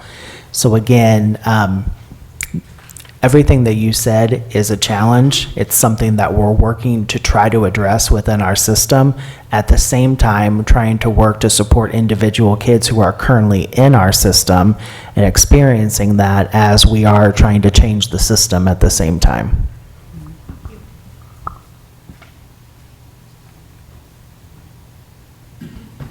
All right, any more questions?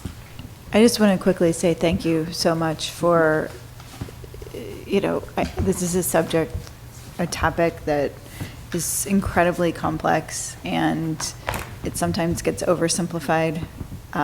And so I just really appreciate you explaining it very well. The presentation was really great, so thank you. Thank you. I'd like to echo that and just put out on the record too, because I think in the reading wars, I think our teachers take a brutal hit, and I'm experiencing firsthand the intensity of letters and the amount of time that teachers are committed because they believe in doing what's best for kids and being the best practitioners, which that's what teachers are. They're practitioners, they're professionals. So I also want to shout out to those teachers who have committed to such an intensive professional development program voluntarily. Yes, thank you for giving up your Saturday morning to be here. We really appreciate it. All right, and with that, consent.